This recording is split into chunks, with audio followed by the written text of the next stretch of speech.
Kalau saya hadir pada saat itu, ku ambil dedak betulan sekarung goni, ku jatuhkan dari lantai 5, pas tepat di kepala orang-orang yang tepuk tangan menganggapnya Tuhan. Dikasih otak, tepuk tangan, Tuhan kita lahir. Inilah kenapa kemudian mereka kekal di neraka. Dan otak nggak dipakai, dikasih otak dengan unsur kemanusiaan yang begitu sempurna, fi aksani takwim, dalam bentuk sempurna, tapi tidak dipakai. Yesusnya berkata, aku manusia. Yesusnya berkata, aku tidak dapat berbuat apa-apa. Yesusnya berkata, semua perkataannya hanya diimani oleh muridnya bahwa dia adalah rasul utusan Tuhan. Wah, enggak, dia harus Tuhan. Pokoknya dia Tuhan. Mau kelapa berbuah pisang, pokoknya Yesus Tuhan. Inilah kenapa kemudian mereka kekal di neraka, karena mereka lebih monyet daripada monyet. Demikian, saya kira seperti itu, saudara. Jadi tidak ada Tuhan itu menyesatkan manusia sebelum manusia itu sendiri yang mau menyesatkan dirinya. Dia sendiri yang mau sesat. Maka kemudian ketika datang kepadanya kebenaran, dikasih otak, dia lebih monyet dari monyet. Dan saya bisa buktikan, kalau ada Kristen di sini, saya bisa buktikan kalau dia itu lebih monyet daripada monyet. Detik ini juga saya bisa buktikan. Jangan apa saja cuma. Nah itu coba lihat. Saya bisa buktikan detik ini juga kalau kalian itu lebih kerah, lebih monyet dari monyet. Saya bisa buktikan saat ini juga. Santai-santai aja, jelaskan dengan baik-baik. Udah santai aja. Itu orang kesurupan gitu loh. Jelaskan aja bagus gitu. Mudah-mudahan orang mengerti, bisa kau pahamkan. Coba lihat. Saya udah buktikan detik ini juga, kan? Saya mau tanya nih kepada Bang Arif, yang saya jelaskan tadi itu abang ngerti nggak? Paham. Bang Handi ngerti nggak, Bang Handi? Banget.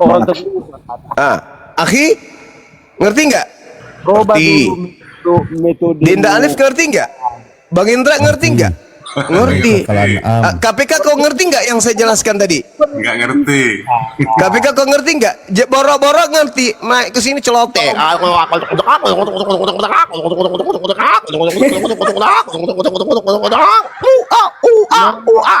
Coba lihat. Orang-orang ngerti. Jadi saya bisa memberikan bukti bahwa orang seperti ini lebih kera daripada kera. Itu buktinya tuh. Kenapa kemudian mereka kekal di neraka? Kecuali ya mungkin mereka yang membuka diri, oh apa yang disampaikan Bang Sume ini betul, karena di dalam kitab saya sendiri dikatakan begini, di dalam supaya dapat di dalam misalnya dalam orang ini bocor di dalam ini.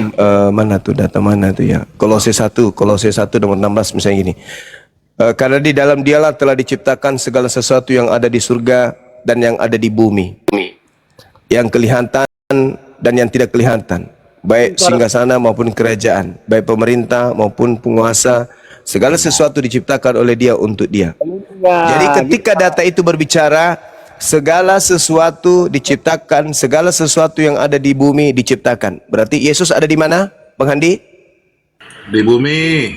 Berarti Yesus adalah ciptaan atau bukan? Diciptakan. Itu aja dulu. Tapi karena mereka ini lebih ini daripada ini, ya itulah yang terjadi. Baru ambil Pak, silakan. Angkat tema. ambil topik. Apa sih? Apa ngomong apa? Bocor halus dia ini. Ngomong apa? Bocor halus saya ini. Tersiksa kali hidup kau. Ngomong pun tersiksa. Mic-nya 5.000, ongkirnya 100.000. Lagi mabuk kayaknya. Sebut kebenaran itu tidak akan dapat. Kita sekedar mencari. Jelaskan apa yang di pikiranmu dengan santai. Carakan orang supaya benar gitu loh. Gitu caranya. Nah. Otakmu kebanyakan dedak yang tanpa dihaluskan dulu. Peter itu nggak bagus juga. Hmm? Orang pasti nggak ngerti lah. Mm-mm. Ya udah, coba dulu apa keresahan pikiranmu, sampaikan dengan santai gitu. Lalu berpikir, jelaskan gitu. Begitu cara berpikirnya. Mungkin aku dapat ilmu dari kau kan gitu. Petra ini ada teman mau mabok ini Pak. Petra kasih tahu dulu Ini kenapa. lagi kumur-kumur mungkin KPK ini. Waduh. Petra, Petra ini ada teman mau mabok. Nah, bagus aku ngomong Halo kok jadi. Bang Juma. Aduh, Bang Juma. kalau Bang. begitu. Agak-agak apa? Nggak apa-apa. Berarti KPR. Waduh, mabuk kau KPK. Nah, kan lagi kau framing kan? Bang Juma. Sama saya aja, sama saya aja. Sama Juma ngomong-ngomong, langsung kau framing. Ya udah, nggak apa-apa. Supaya teman-teman di bawah tahu bahwa room ini seperti ini. Halo Bang Juma. Sampai berapa tua kau KPK? Bang Juma. Dengar Juma lo. Kan nggak ada kuku hina, aku maki-maki. Aduh. Istilahnya kan aku nggak kayak ini. Hanya sebatas aku ingin seperti Bang Juma. Kan gitu-gitu. Kenapa harus Nah, Petra, ini. terjemahkan dulu temanmu ngomong apa dia terjemahkan dulu. Mengerti nggak Petra? Aku sama Bang Juma dulu. Enggak, kau minta tolong sama kamu, terjemahkan dulu omongannya apa ini. Apa yang diomongin tuh Petra? Itu urusan kalian lah itu. Aku sama Bang Juma dulu. Enggak, saya diskusi. minta tolong kamu saya turunkan nih. Terjemahkan dulu. kan aku masih ngomong sama Bang Juma. Kok langsung ribut kalian? Tidak ada. Tadi aku bilang, aku ingin Bang Juma jelaskanlah Bang Juma. Keresahanmu apa? Ini bukan bagusnya ngomong. Langsung di framing. Atau nggak boleh? Nggak boleh. Ada yang bisa terjemahkan ini? Masalahnya kau lagi kumur-kumur KPK. Waduh. Udah nggak usah kalian takut lah. Bang aku Juma. Kapan nikah? Santunnya aku kok. Kalau Bang Juma nikah, Mau nggak emakmu dinikahi? Emakmu dulu aja bawa sini emakmu dinikahi, mau nggak? Pakai nanya kayak gitu-gituan. Emakmu bawa naik suruh sini saya nikahin, mau nggak? Kau jadi anak tiriku. Tapi suruh cerai dulu sama bapakmu. Kenapa pertanyaan gitu dibawa-bawa? Enak kan wakil balik?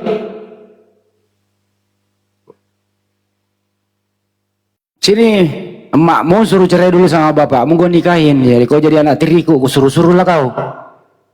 Ada-ada aja kau pertanyaannya nikah. Bagaimana teman-teman? Kick baliknya dari bahasa gua. Mantap nggak kick baliknya? Gimana? Setuju nggak tuh? Gimana? Setuju nggak? Mantap dong.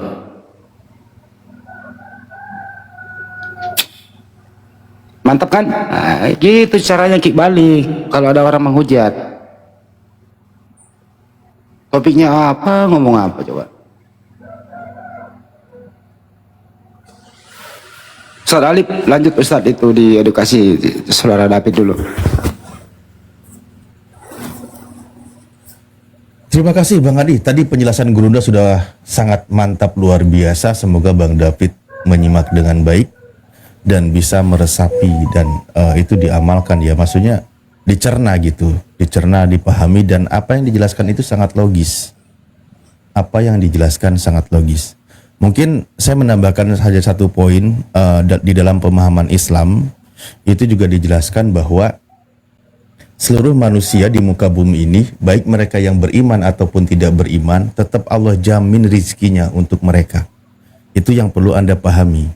Bahkan di dalam Al-Quran itu ada ayatnya, untuk mereka orang yang tidak beriman, jika ingin dia mendapatkan kesenangan dunia, harta dunia, Allah berikan kepada mereka.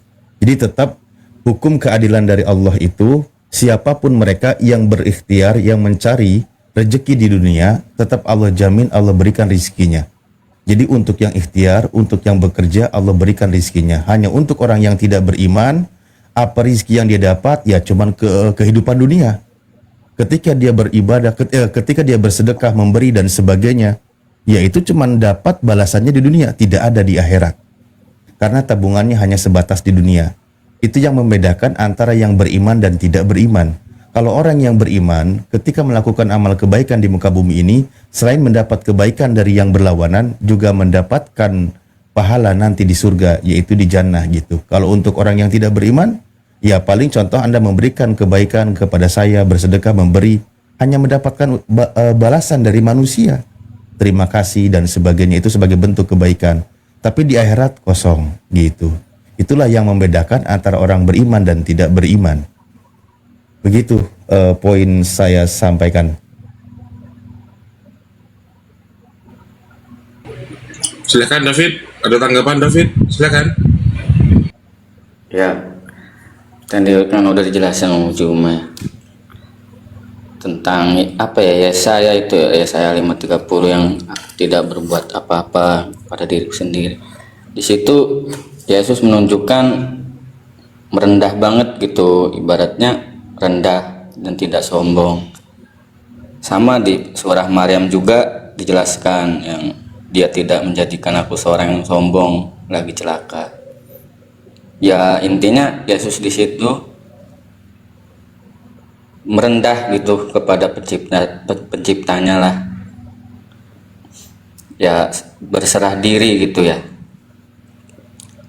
Sama seperti di surah Maryam itu. Kalau di perjanjian lama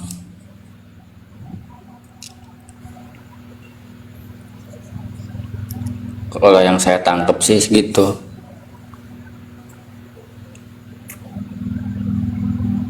Ya, itu sikap seorang nabi, Bang David. Sebenarnya kalau di dalam Islam sudah sangat memahami, kan gitu. Seorang nabi itu tidak lepas dari sifatnya yang benar. Ketika dia berbicara kebenaran, dia selalu amanah, menyampaikan apa yang dipesankan kepadanya agar disampaikan kepada umatnya. Dia juga sebagai penyampai firman Tuhan, dia orang yang cerdas ketika mendapatkan suatu perlawanan, sebagai hujah dia bisa menjawabnya, dan jawabannya itu selalu mematahkan argumentasi lawan.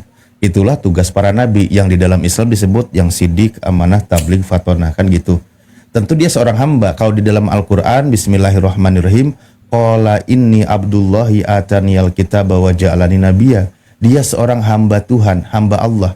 Maka yang namanya seorang hamba, pasti dia mengikuti apa yang diperintahkan oleh Tuhannya, kan gitu.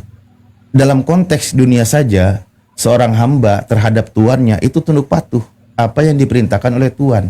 Nah, itu dalam konteks kehidupan manusia, apalagi hamba Tuhan. Makanya Yesus berkata, aku tidak berbuat apa-apa dari diriku sendiri. Aku menyampaikannya sesuai dengan apa yang aku dengar. Aku menghakimi bukan atas kehendakku sendiri, dan seterusnya. Jadi apa yang dia perbuat, dia sesuai dengan apa yang diperintahkan, apa yang diinstruksikan oleh Tuhannya.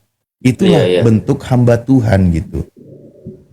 Cuman karena terlanjur doktrin di dalam imannya Kristen, hamba Tuhan pun diimani sebagai Tuhan. Inilah yang tidak akan masuk. Tidak masuk akal maksudnya. Bagaimana mungkin hamba Tuhan jadi Tuhan? Padahal Yesus sendiri berkata, seorang hamba tidak lebih tinggi daripada tuannya, begitu juga seorang utusan daripada dia yang mengutusnya. Yohanes 13:16 kan gitu. Yesus sebagai hamba Tuhan berarti dia tidak lebih tinggi derajatnya daripada yang mengutusnya. Itu sudah mutlak kebenaran yang disampaikan oleh Yesus, diajarkan oleh Yesus. Namanya juga hamba Tuhan. Dia mengikuti segala sesuatu apa yang diperintahkan oleh Tuhan. Kan gitu. Makanya saya tuh suka bingung teman-teman Kristen ketika mengatakan dia itu hamba Tuhan sekaligus juga Tuhan. Ini konsepnya gimana? Masuk akalnya di mana coba? Hamba Tuhan sekaligus Tuhan. Nanti dikatakan hamba Tuhan itu maksudnya ketika dia mengajar, mencontohkan kepada pengikutnya. Duh, kalau begitu, seorang hamba Tuhan itu sedang mencontohkan, artinya dia mengajar, ikuti apa yang diajarkannya.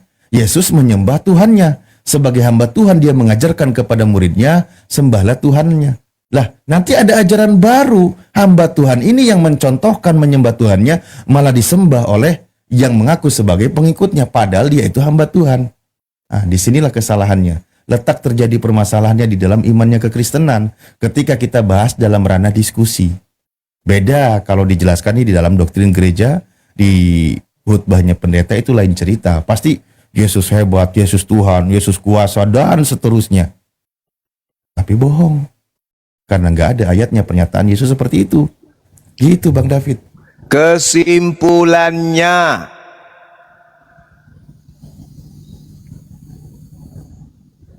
sepotong Tuhan, sepotong manusia.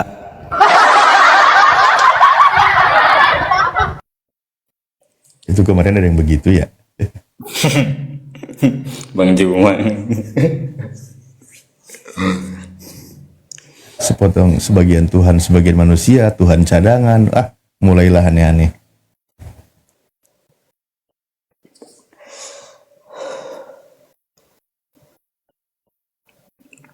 Cobalah Bang David, kalau kita sering diskusi ya dengan teman-teman Kristen. Sering mengatakan teman-teman Kristen itu adalah ada nubuatan tentang Yesus di dalam kitab-kitab Perjanjian Lama. Kalau kita buka kitab Perjanjian Lama tentang nubuatan terhadap Yesus, endingnya itu kan sangat indah untuk Yesus. Ajaran di dalam kitab Perjanjian Lama itu sangat logis. Bagaimana aturan Tuhan itu berlaku kepada Bani Israel. Allah menghukum penjahat, Allah menghukum orang yang jahat, orang baik dilindungi oleh Tuhan, apalagi dia sebagai utusan Tuhan. Kan gitu. Bagaimana nubuatannya orang baik ini, nabi yang dipilih ini, utusan Tuhan yang dipilih ini, yang dikasihi ini, yang dicintai ini, dia akan selamat, dia tidak akan celaka, dan seterusnya. Nah, kalau kita melihat kepada nubuatan yang dikatakan di dalam Perjanjian Lama, kenapa justru yang menjawabnya itu adalah Al-Quran? Yang menjawabnya Al-Quran. Karena Al-Quran mengatakan, jangankan dia sampai tersandung batu. Tuhan mengatakan dia tidak membunuhnya dan mereka tidak menyalibnya. Selamat. Jangankan dia dikatakan disalib dan dibunuh. Tersandung batu aja tidak. Kan itu dalam nubuatannya. Nah, Al-Quran mengatakan karena Tuhan maha bijaksana, maka sosok Nabi tersebut diangkat ke hadiratnya. Diselamatkan itu. Nah, kabar baiklah untuk Yesus. Apa yang kalian bicarakan sih sebenarnya dari tadi? Kalian cuma asumsi sebenarnya. Hanya Yang bicara dengan semua manusia pasti ngerti. Yang bukan begini, manusia pasti nggak akan dengan paham. acara kalian, tau nggak? Ini saya Fata nih. Sekalian tuh hanya berbicara dengan Semua pembenaran manusia tadi doang. di sini mengerti, Bang. Mau nggak saya balikan lagi, tau nggak? Kalian cuma asumsi semuanya itu, nggak ada dalil. Kalau Hati-hati. Guru udah masuk. Saya belum tidur, hati-hati. Nanti saya tombak pantatmu pakai linggis berkotor rasa. Udah, aku angkat tema dulu. Kita diskusi dulu nih. Cepat. Host posisinya naikkan host. siapa yang mau diskusi sama saya sekarang? Saya. Pribadi aja. Ada Juma ada nggak Juma? Saya. Silakan, sama saya silakan. Oke. Saya tantang Juma kalau ada. Oke, saya ada di sini. Ya, oke. Kenapa di situ? Kamu angkat tema apa? Silakan. Kamu selalu ngebahas. Yang paling kamu kuasai ya. Mute ya. Jangan mute. Kamu selalu ngebahas Kristen kan? Iya. Ya. Kamu tahu nggak Islam seperti apa? Nabi seperti apa? Ya ngerti lah. Makanya saya Islam. Kalau saya tidak tahu ngapain saya Islam. Kalau kamu ngerti berarti saya boleh tanya dong. Boleh. Boleh saya tanya Boleh. dong. Boleh. Kapan Muhammad kenal Jibril? Kapan Nabi Muhammad mengenal Jibril? Ketika malaikat Jibril datang kepada beliau menyampaikan Al-Quranul Karim selama 22 tahun lamanya. Saya tanya, kapan Muhammad kenal Jibril ya? Kok jangan Iya. kemana-mana? Ya udah jawabannya itu, Itu ya. jawabannya. Gimana sih? Berarti Jibril nggak pernah mengenalkan nama. Kapan Disampaikan di dalam Al-Quran. Oh, kan gini, saya tanya nih. Gantian. Dimia dulu ya, Evita. Nanti saya tendang kau. Gantian, silakan udah. Ya. Jadi diterangkan di dalam Al-Quranul Karim, surah Al-Baqarah ayat 79. Subhanallah. Allah Subhanahu wa taala 79 ya? 97. 97. 97, Masya Allah. Diterangkan begini. Kul mangkana, sorry. Apa awalnya ayatnya? Lupa saya. Betul Gurunda. Itu ya? Betul. Ya, coba dibaca deh, biar beliau ini. Kul Dengarkan. mangkana Jibril lah. Ya. Itu ya. Kul man kana aduwwan li Jibril Ya. fa innahu nazzalahu ala qalbika bi iznillah musaddiqan lima baina yadayhi Makanya wa hudaw wa busyra lil mu'minin. Tuh dalilnya tuh. Mohon maaf bang, surah mana itu? Udah dibaca. Udah aku bacakan dalilnya tuh barusan. di mute lagi nih, banyak di mute nih saya nih. Nah, tuh. Saya sudah jelaskan sama mu, udah aku bacakan sama mu.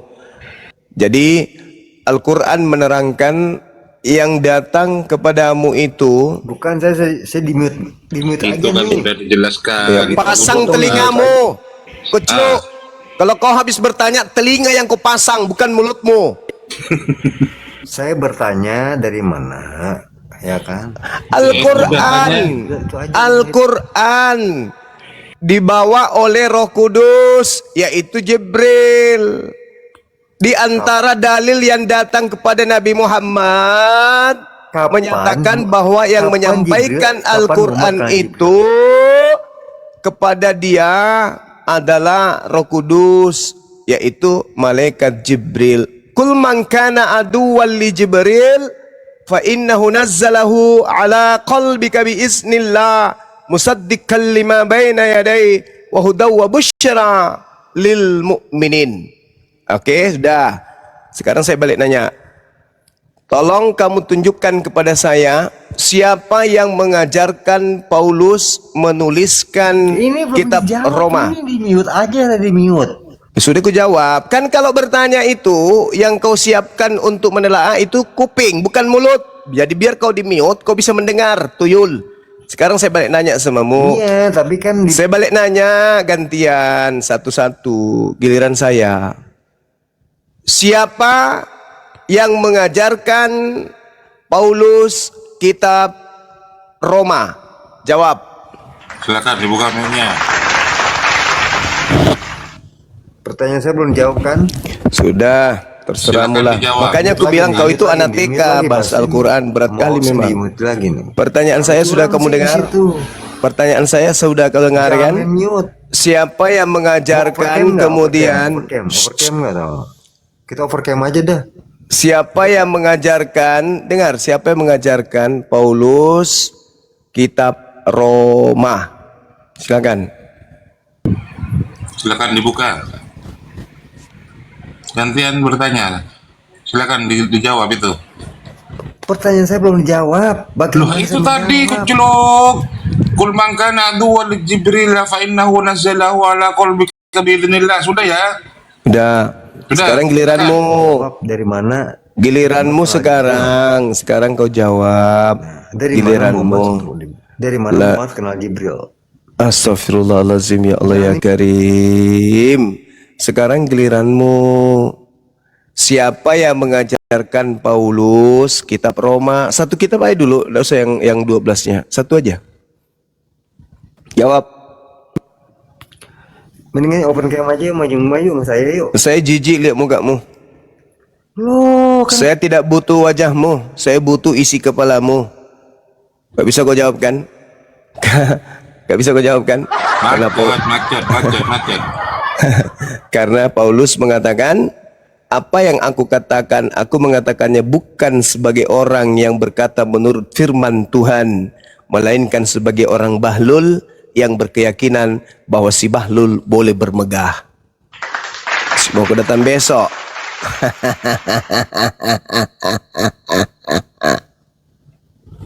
Diam. David, Ya, siapa yang mengajarkan Paulus kitab Roma? kalau saya lihat di ini Tertius ya. Hah? Kalau dilihat di Google, Tertuliano, siapa David? Sepertus. Tertius. Hah? Tai tikus. Yang mana? Bukan. Kok apa sih? Tertelianus. Ya, gitu kayaknya. Oh, jadi bukan firman Tuhan. Bukan. Udah selesai. Inna lillahi wa inna ilaihi raji'un.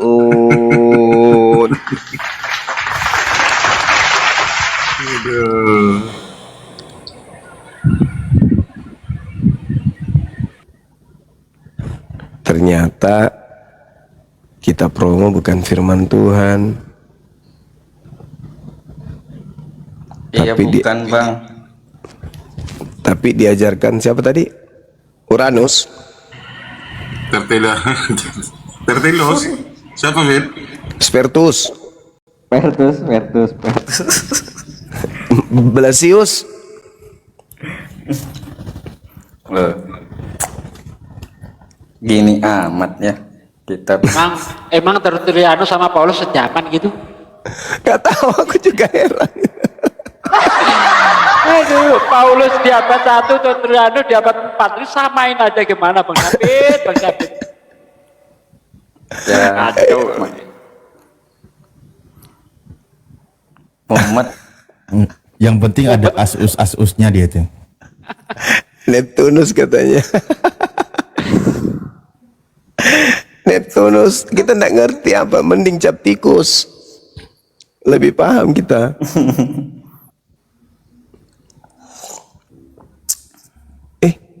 Ngopi pula tuh, nggak bilang-bilang. biar enggak stres, Bang. Ya, yang saya di sapa dulu. yang di YouTube Mauril Mutari, iya saya sendiri. Apakah ini Bang Sub asli? Iya saya sendiri.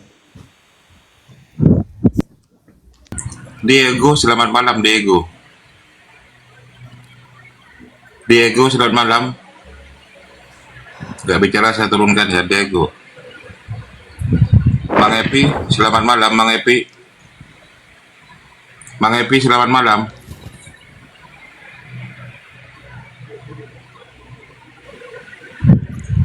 Ya, yang di YouTube jangan lupa ditonton juga 2 master kristologi ya. Ini akun kenang-kenangan dulu sama Bang Juman. Masih ada hi. Masih itu 2 master itu. Alhamdulillah, masya Allah. Masih ada. Monet kembali. Allahu Akbar, masya Allah.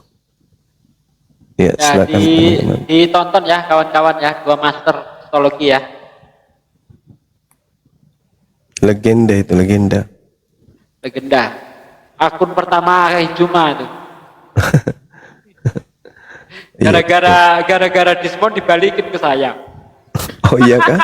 Oh iya iyalah.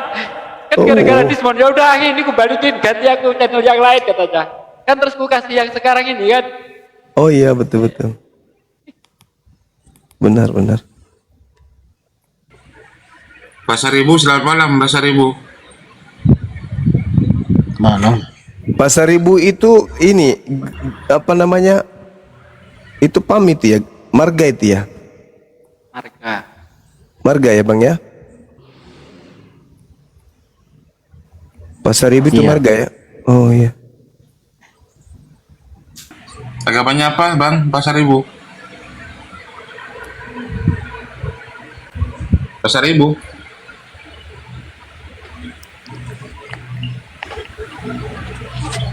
Pasar Ibu agama apa? Pasar Ibu.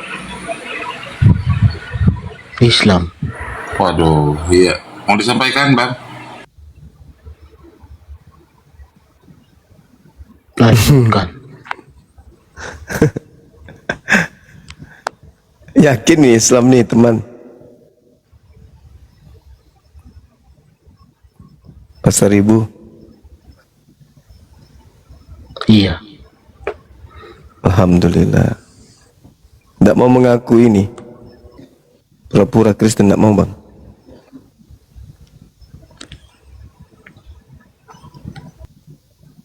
Iya Bang. Nanti diuji berapa rakaat wudhu zuhur.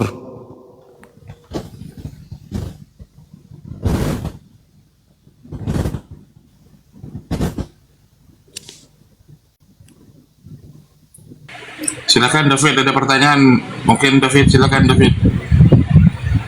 Ya, Ini si Evata mau naik lagi, ngapain kau? Silakan David. ini apa sih yang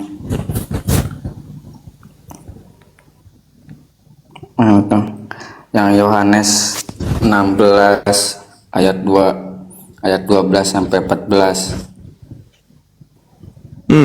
yang masih Berat banyak itu. hal yang ingin aku ajarkan kepadamu, namun kau belum sanggup untuk menanggungnya. Namun apabila ia datang, dialah yang akan memimpin kamu ke dalam seluruh kebenaran, yaitu roh kebenaran. Sebab ia tidak akan berkata-kata dari dirinya sendiri, tetapi segala sesuatu yang didengarnya, itulah yang akan dikatakannya, dan ia akan memberitakan kepadamu hal-hal yang akan datang. Maksudnya, ada roh kebenaran yang datang melanjutkan misi pengajaran Yesus, di mana roh kebenaran ini tentu adalah manusia yang Yesus minta kepada Tuhannya di dalam Yohanes 14 nomor 16. Aku akan minta kepada Bapa agar Bapa mengutus seorang manusia lain atau penolong lain. Nah, dia akan mengatakan kepadamu hal-hal yang akan datang. Artinya seorang penolong ini terlebih dahulu mengajarkan sesuatu sebelum sesuatu itu diungkap oleh ilmu pengetahuan. Itu yang dikatakan oleh dalil ini. Jadi jelas sekali apa yang diterangkan di dalam Yohanes 16 ini itu berbicara tentang datangnya seseorang yang melanjutkan pengajaran Yesus, di mana dia mengajarkan tentang penghakiman. Dia mengajarkan tentang keadilan. Dia mengajarkan tentang penginsapan dunia akan dosa. Kenapa dia mengajarkan menginsapkan dunia? Padahal dulu tak ada kemudian nabi, rasul yang diutus kepada seluruh umat manusia. Tak ada kemudian manusia yang pergi ke seluruh dunia menggantikan pencipta langit dan bumi yang datang kepada Nabi Musa, yang datang kepada Nabi Isa, selain daripada yang dibawa oleh gerakan Kristenisasi. Dia mengajarkan ke seluruh dunia, mengatasnamakan Tuhannya Yahudi untuk mengajak manusia kemudian meninggalkan hukum Tuhan yang datang kepada Yahudi dan mengajarkan ke dunia bahwa Tuhannya Yahudi sudah datang dan mati dibunuh oleh manusia. Itu ajaran yang sudah merebak ke seluruh penjuru dunia. Maka seluruh dunia itu kemudian tercemar oleh dosa tersebut. Dosa di mana menganggap Tuhannya Yahudi menjadi makhluk, mati dibunuh manusia. Itu dosa besar. Maka dia datang, roh kebenaran ini datang untuk pergi ke seluruh dunia menghapuskan dosa-dosa tersebut dengan menyadarkan manusia bahwa ajaran itu adalah ajaran yang sesat, yang tidak benar. Itu yang dimaksud. Jadi ketika kemudian ada ajaran merebak ke seluruh dunia mengajarkan Tuhan menjadi manusia, justru ketika roh kebenaran itu datang, dia memimpin kebenaran dan mengajak semua manusia ke dalam seluruh kebenaran dan menginsapkan dunia ini akan dosa.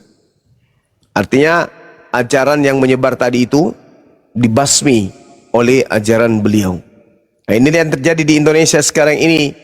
Ketika kalian mengajarkan tentang Tuhan turun menjadi manusia, ajaran roh kebenaran datang meluruskan, tidak, itu bukan Tuhan, tapi itu adalah manusia.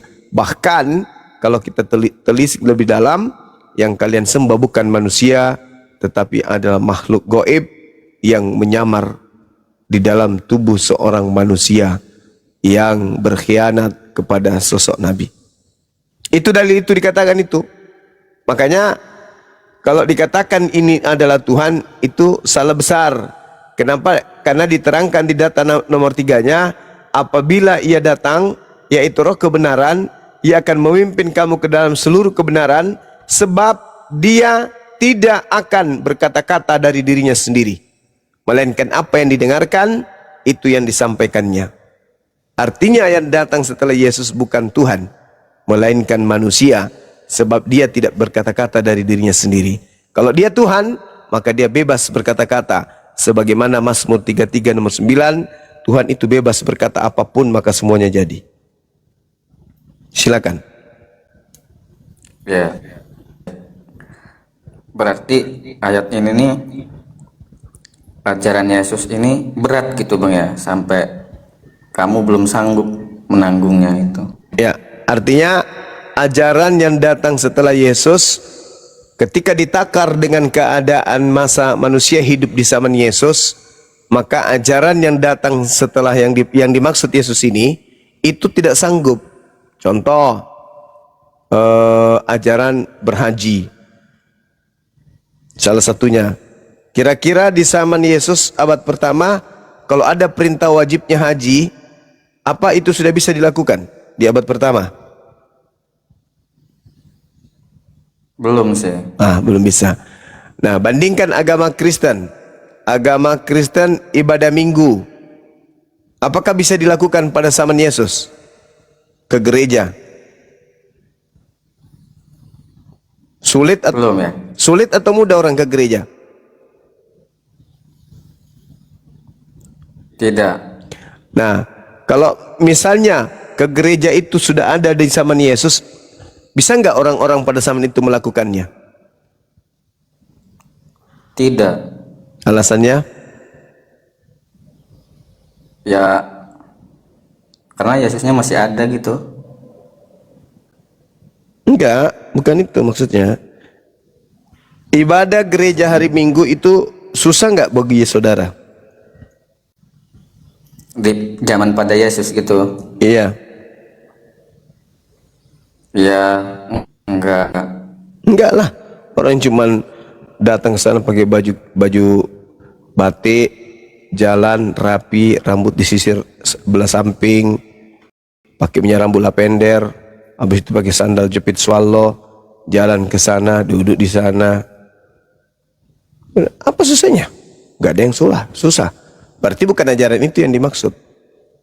Bukan ajaran itu yang belum diajar yang dimaksud Yesus. Sedangkan yang datang setelah Yesus adalah ajaran yang berat, yang belum bisa ditanggung zaman itu.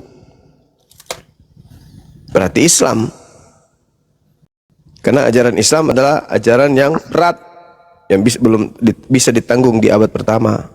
Karena pendukungnya belum bisa, belum ada pesawat, belum ada kapal laut yang mumpuni, belum bisa. Maka pembawa kebenaran ini nanti datang setelah zamannya sudah mencukupi untuk diajarkan. Nah, itulah Islam. Sekarang ada nggak ajaran Islam yang tidak bisa dipraktikkan hari ini? Pelajaran apa? Ada nggak pelajaran Islam yang tidak bisa dipraktikkan? Enggak kan? Semua bisa karena sudah cocok dengan zamannya. Tapi kalau Islam diajarkan secara sempurna di zaman Yesus belum bisa. Nah, itulah yang disinggung Yesus. Sama seperti di dalam Matius 5 nomor 20. Apa kata Yesus di sana? Jika hidup keagamaanmu tidak lebih baik dari orang Yahudi, ahli Taurat dalam hal ini, maka kamu tidak akan bisa masuk ke dalam surga. Sekarang pertanyaan saya, apakah hidup keagamaan orang Islam lebih bagus dari orang Yahudi dalam perspektif syariat, amalan-amalan? Lebih bagus Islam.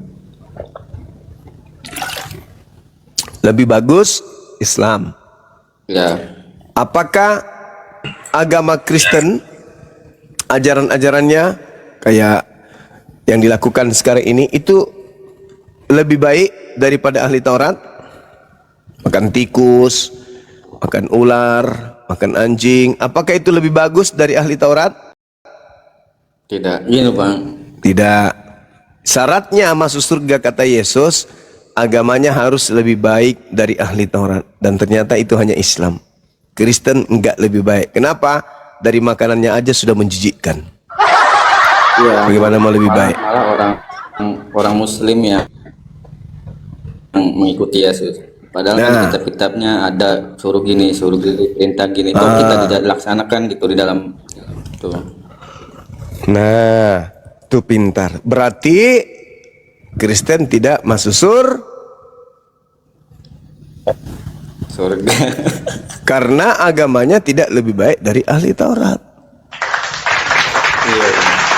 Iya. Jika hidup keagamaanmu tidak lebih baik dari ahli Taurat, maka engkau tidak akan bisa masuk ke dalam surga. Apakah hidup keagamaan Kristen lebih baik dari hidup keagamaan orang Yahudi? Tidak. Berarti tidak masuk surga. David mau masuk surga? Maulah. Solusinya hanya Islam.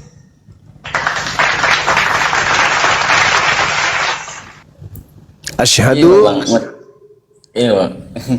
Di Kristen ada surga, di Islam ada surga. Apa nanti itu berbeda gitu nantinya? enggak. Nantinya gitu. Surga itu satu. Surga itu dalam hal ini berbicara mengenai pembalasan pencipta langit dan bumi terhadap orang-orang yang beriman, itu surga. Tapi cerita surga di Kristen dan cerita surga di Islam itu berbeda. Kenapa? Karena memang sumbernya berbeda. Nah, kemudian di Kristen punya surga, tetapi sayangnya yang bisa masuk surga adalah orang yang percaya kepada Yesus. Sedangkan Kristen ini adalah anti Kristus, anti Yesus, anti terhadap anak Maria. Kristen ini. Ketika Yesus berkata, aku hanya diutus kepada domba yang sesat dari umat Israel, orang Kristen tidak percaya. Padahal Yohanes 3 nomor 16, orang yang percaya kepada Yesus akan memperoleh hidup yang kekal. Yang tidak percaya akan binasa. Nah, percayakah Anda kalau Yesus itu menurut Yesus sendiri, aku diutus hanya kepada domba yang sesat dari umat Israel? Sangat percaya, sangat percaya. Kalau begitu dengarkan saya. Asyhadu. Ya, karena Anda bukan Israel. Malah diusir nanti. Mending ke Islam. Karena Nabi Muhammad mengatakan, wahai seluruh manusia, sesungguhnya aku ini adalah utusan Tuhanmu untuk kalian semua. Jami'a. Ikuti saya. Asyhadu. Saya pernah nanya gitu Bang ke orang tua tuh, ke ibu tuh, tentang ayat ini, Matius 7 ini. Ya katanya itu buat orang bermaksiat, makanya Yesus nggak mau gitu. Itu yang diusir tuh, yang buat maksiat katanya. Oke. Terus Anggaplah begitu. ya, Tapi orang itu kenapa bisa bermukjizat? Siapa yang memberikannya kekuatan? nggak tahu Bang. Harus tahu, harus. Dia katakan apa di situ? Bermukjizat memakai nama siapa? Yesus. Nah, Yesus yang mana yang memberi kekuatan kepada orang jahat? Iblis. Pintar. Berarti iblisnya yang mengaku Yesus. Nah, kemarin di gereja siapa yang kau sembah? Yesus. Mau enggak Yesus yang asli disembah? Enggak. Yang mau disembah siapa? Ya Tuhan lah. Selain Tuhan? Enggak ada lagi lah. Iblis. Dalilnya di mana? Lukas 4 nomor 6 nomor 7. Tadi mereka bermukjizat pakai nama Yesus. Berhasil nggak? Berhasil. Yesus asli mengenal dia nggak? Enggak. Berarti Yesus yang mana yang menolong dia sampai dia bisa bermukjizat? Yesus palsu. Siapa dia? Iblis. Berarti Kristen menyembah Sibilis. satu kali lagi. Berarti Kristen menyembah David.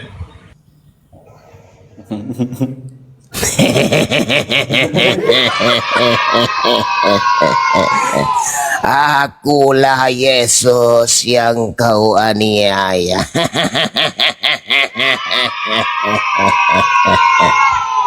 Jauh ya perbandingan gitu.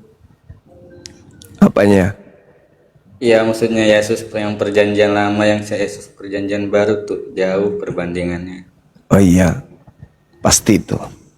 Saya ulang lagi ya, saudaraku David. Nanti Bang. Pusing ini juga.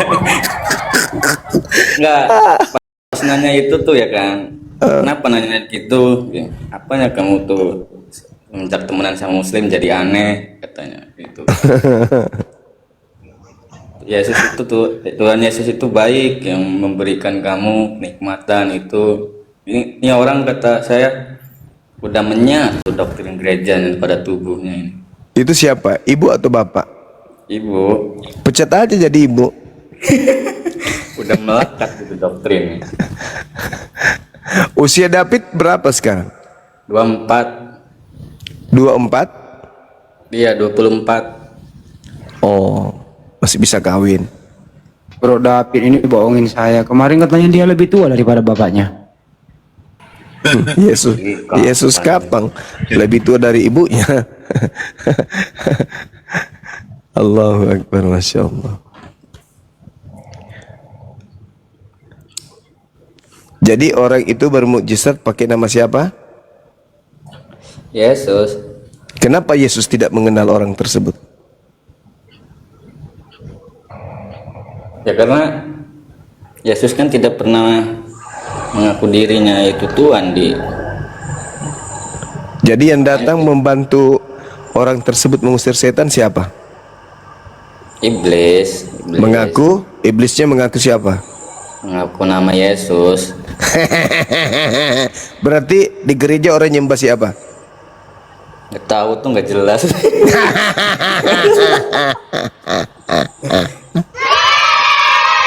Kok bisa ya? Maksudnya kok bisa ya diajarin orang tua kayak gini gitu maksudnya. Tapi kan masih ada kesempatan, David. Gimana nanti respon orang tua? Pilih mana? Orang tua yang murka atau pencipta langit dan bumi yang murka? Tuhan juga kan mengajarkan orang tua itu kan harus patuh. Ya, patuh kepada kebaikan. Kalau ngajar kita nyembah setan, masa kita harus patuh?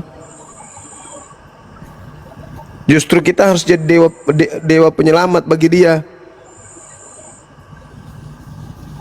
Ma, itu salah. Yang benar itu adalah menyembah kepada Allah pencipta langit dan bumi. Nah, kalau misalnya David diam aja, diam, cuman mengatakan ini salah, tapi diam aja, ya artinya Anda membiarkan orang tua Anda masuk neraka. Kalau sayang orang tua, maka syahadat dulu, habis itu ajak mereka berdiskusi. Mau diskusi juga kayak gimana gitu, orang saya fakir ilmu gitu. Ya suruh naik ke sini biar kita yang ngajarin. Mana mau masuk ke room muslim. Enggak, nanti kalau ditanya kenapa kamu muslim, siapa yang ngajarin? Bang Suma. Di mana kau kenal? TikTok. Mana dia? Itu TikToknya dengar. Nah, didengar lah. Banyak loh yang mualaf gara-gara seperti itu. Akhirnya mualaf kayak yang kemarin yang disahadatkan oleh Arimatea. Masya Allah. Begitu bang. Ya. Asyhadu. Izin turun dulu. Kenapa mau sholat? Enggak. Sip 1 soalnya besok. Oh iya. Kerja di rumah sakit? Buat menanganin pasien yang nggak sehat gitu. Iya. Sehat saya bang, sehat. Alhamdulillah. Ya udah belajar lagi ya, David ya. Ya bang, terima kasih atas penjelasan, atas ilmunya. Sama-sama. Yo. Ya. Assalamualaikum. Waalaikum. David ini kayaknya udah terguncang imannya nih David ini. Kalau dia lembutkan hatinya pasti siapa yang tidak goyang bang. Kalau sudah berhadapan dengan apologet Islam, data yang disajikan betul-betul benar, kena, ya goyang lah. Itulah yang saya katakan, yang tidak goyang itu lebih iblis daripada iblis. Yang tadi di awal saya katakan itu jelas-jelas sekali di situ sudah dikatakan, tapi tetap aja mereka kekeh mempertahankan.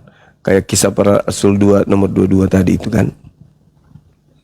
Tapi mereka tetap mempertahankan. Itulah yang disebutkan akan menjadi bahan bakar api neraka. Tapi mereka-mereka yang masih santun, ya belum dikategorikan. Tapi kalau sudah kayak Uti Watiwena, udahlah, itu sudah pasti itu. Jadi bahan bakar itu bisa dipastikan karena dia mati dalam keadaan ingkar, menyembah kepada makhluk. Seperti itu. Setuju. Ya, silakan Bang Handi dibuatkan kopi, ada tamu. Iya. Yang penting itu jangan sombong, jangan angkuh. Lembutkan hatimu. Ya, fungsikan akalmu, itu aja sih. Kalau kalian diskusi itu tidak sombong, tidak angkuh, lembutkan hatinya, pakai akal sehat, tidak melawan data Bible, aman diskusinya gitu. Ya, kesimpulannya ya jujur, apa adanya aja, jangan sombong. Jangan melebihi kepintaran daripada Yesus.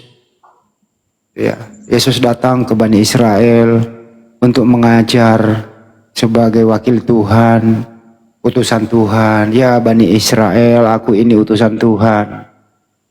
Ya, lembutkanlah hatimu, jangan sombong. Jangan lagi kau bikin-bikin doktrin dalam dirimu bahwa Yesus itu bukan utusan Tuhan untuk Bani Israel.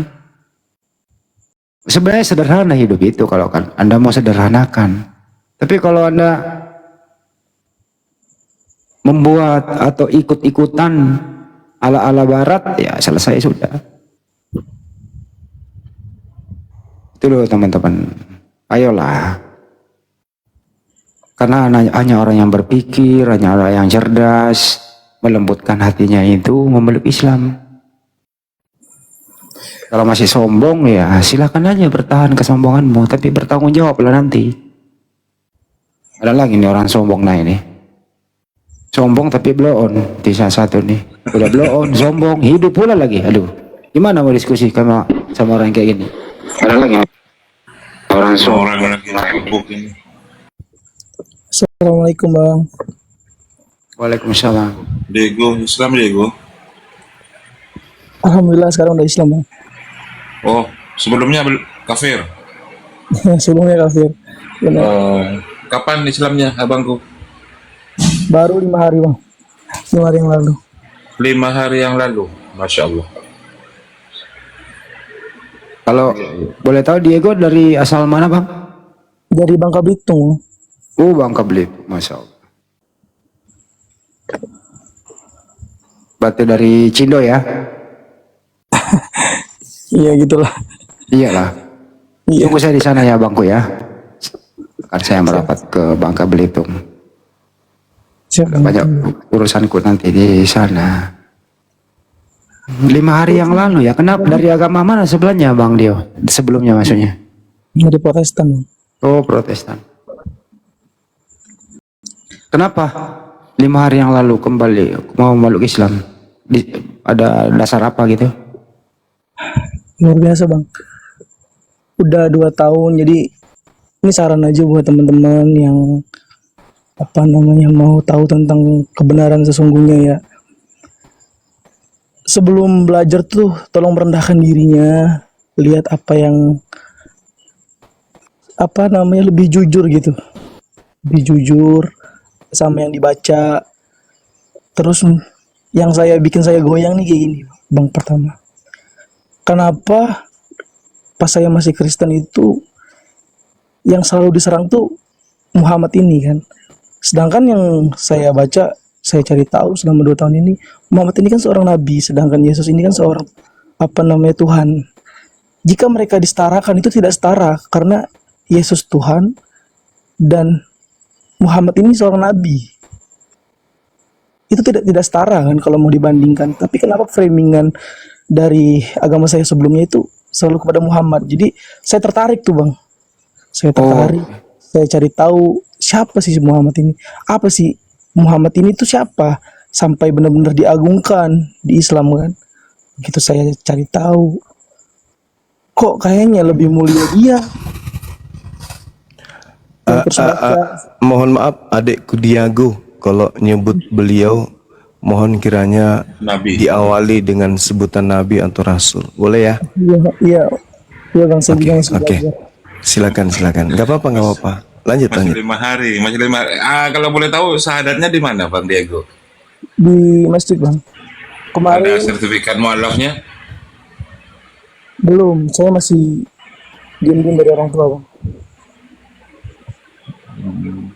Harus cepat diurus sertifikatnya itu. Nantilah masalah administrasi terusin dulu. Jadi betul kata Bang Juma itu menyebutnya itu ya nabi atau rasul sallallahu alaihi wasallam gitu. Nggak boleh panggil si apa gitu loh ya. Lanjut.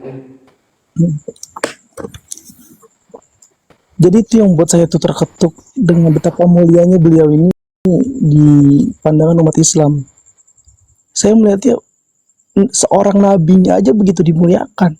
Gimana Tuhannya? Sedangkan saya berkali-kali ngelihat debat kayak gini. Saya ngelihat teologi-teologi orang-orang yang dari Kristen. Makin goyang Bang. Saya makin goyang. Dan tuh ada lagi kan dulu kan saya nyangkanya kan framingan kan. Wah kenapa Yesus itu disalib? Oh Yesus itu menjijikan di orang Kristen. Saya cari tahu tuh semua Bang. Nah tertegunnya saya di Yohanes 1 ayat 1. Ternyata itu tuh ayat Yohanes 1 ayat 1 tuh bukan asli perkataan Yesus atau yang diimani oleh orang Kristen Bang. Ternyata orang sarjana dari Kristen pun mengakui bahwa itu mengambil dari Himne Plato. Himne Platones. itu saya terlalu luar biasa itu. Itu yang berbicara tuh orang Kristennya sendiri. Jadi apa yang mau saya percaya lagi di agama itu kan? Ya, Banyak lah. sedikit Dinda. Kalau kita lihat Yohanes 1 nomor 1 itu dalilnya gini. Pada mulanya adalah firman. Firman itu bersama-sama dengan Tuhan dan firman itu adalah Tuhan. Nah, berarti di situ ada berapa Tuhan? 3 Masih 2. bersama teman-teman Tuhan. Firman adalah Tuhan. Iya. Firman yang adalah Tuhan bersama-sama dengan Tuhan. Kata bersama-sama itu artinya lebih dari 1. ya. Berarti Tuhannya Kristen ada berapa? Ada 3. Lanjut. Kesaksiannya menarik ini. Lanjut. Nah, ini kalau orang berisi, lembutkan hatinya itu ya gini. Mengalir kayak air. Dan akal kita pasti menelaahnya itu sampai di hati gitu. Lanjut Dinda, lanjut. Iya. Tapi kalau himne, izin dulu, Pak. Tapi kalau himne itu bukan adalah, himne itu pada mulanya adalah firman, firman bersama-sama dengan Tuhan, firman itu berasal dari Tuhan. Iya. Itu kalau himnenya. Iya. Coba cek, berasal diganti menjadi adalah. Lanjut. Iya. Iya, saya udah baca itu, Bang. Aduh. Banyak sekali yang meragukan. Dan saya juga ngelihat apa namanya, cerita-cerita Yesus juga kan. Dan saya berpikir Yesus ini kan lahir di lingkungan orang-orang yang 100% Yahudi, dan Yesus pun melakukan hal-hal yang diperintahkan dalam agama Yahudi kan. Nah, seharusnya jika misalkan orang Kristen ini sekarang Islam, orang Kristen ini percaya akan Yesus, seharusnya dia ngikutin. Tapi tidak satu pun, Bang. Tidak satu pun. Itu yang membuat saya goyah, saya cari tahu. Kalau ngomongin kayak gitu masih apa, Bang, ya? Susah ngomongnya, Bang. Kalau ngomong tentang keimanan saya masih bergetar, Bang. Betapa senangnya saya. Perbedaan setelah syahadat dan sebelum. Wah, luar biasa, Bang. Bahkan sampai sekarang saya masih mengulangi membaca Sirah Nabawiyah kan. Wah, itu berkali-kali saya nangis ya, Bang. Begitu mulia ya. Coba kita mau dengarkan di forum ini Anda bersyahadat. Bro, kita mau dengarkan di forum ini Anda bersyahadat. Oke. Asyhadu an la ilaha illallah wa asyhadu anna Muhammadar Rasulullah. Masya Allah, lancar. Sebenarnya udah dari 2 tahun, Bang, saya. Cuman baru 5 hari yang lalu memberanikan diri. Kemarin juga kan sempat naik di roomnya Bang Al Hidayah, itu saya bertanya. Kan karena kan saya kan masih sekolah nih. Saya masih kelas 3 SMA. Saya masih dibiayai orang tua. Jadi masih diem-diem nih, Bang. Jadi kemarin sarannya dari Bang Al, cari ulama terdekat. Akhirnya saya temuin beliau, dapat pencerahan dari beliau. Nggak apa-apa kalau mau Islam dulu, mau bersyahadat kalau udah yakin. Akhirnya saya bersyahadat. Padahal kalau di Bangka Belitung itu kami banyak praktisi hukum di situ, terafiliasi dengan API. Jadi nanti ada masalah hubungi kami aja. Teman-teman API di sana banyak tuh di Bangka Belitung. Mulai dari, nggak usah disebutin ya, mulai dari penegak hukum lah, semua ada di sana. Ya. Jadi karena masih diem-diem ini aja nih, saya di luar rumah kalau nonton-nonton kayak gini, Bang. Anda harus cepat memperoleh sertifikat itu, Bro. Lu pegang. Berapa tadi? Harus secepatnya itu. Bisakah Anda berbagi nomor telepon, berbagi identitas, begitu dengan kami?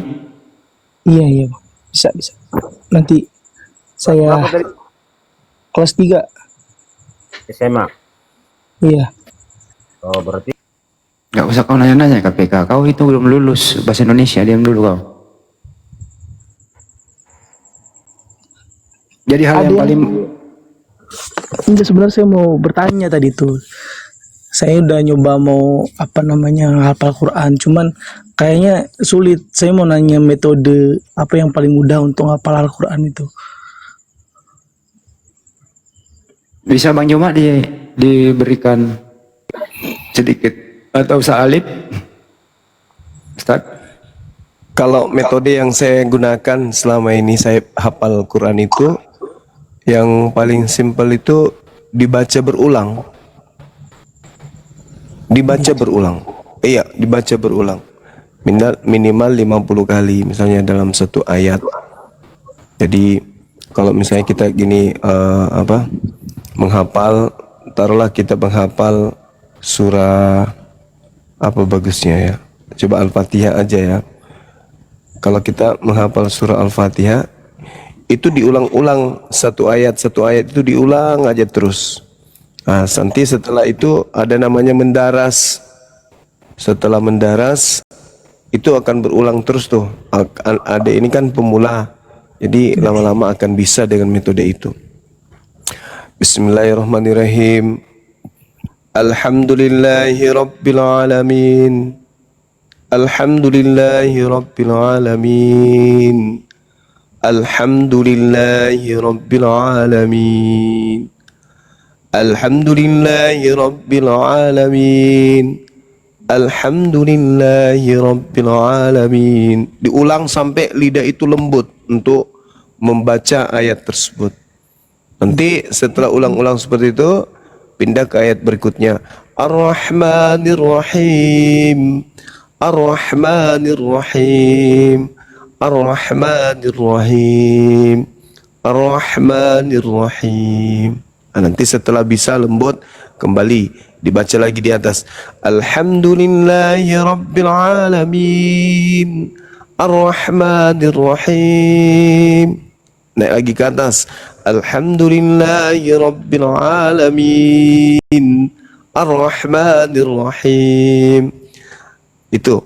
Tapi kalau boleh saran, ada ini yang dihafal itu surah-surah pendek, dan kalau bisa langsung dengan artinya. Gitu. Alhamdulillahi rabbil alamin. Ar-Rahmanir Rahim.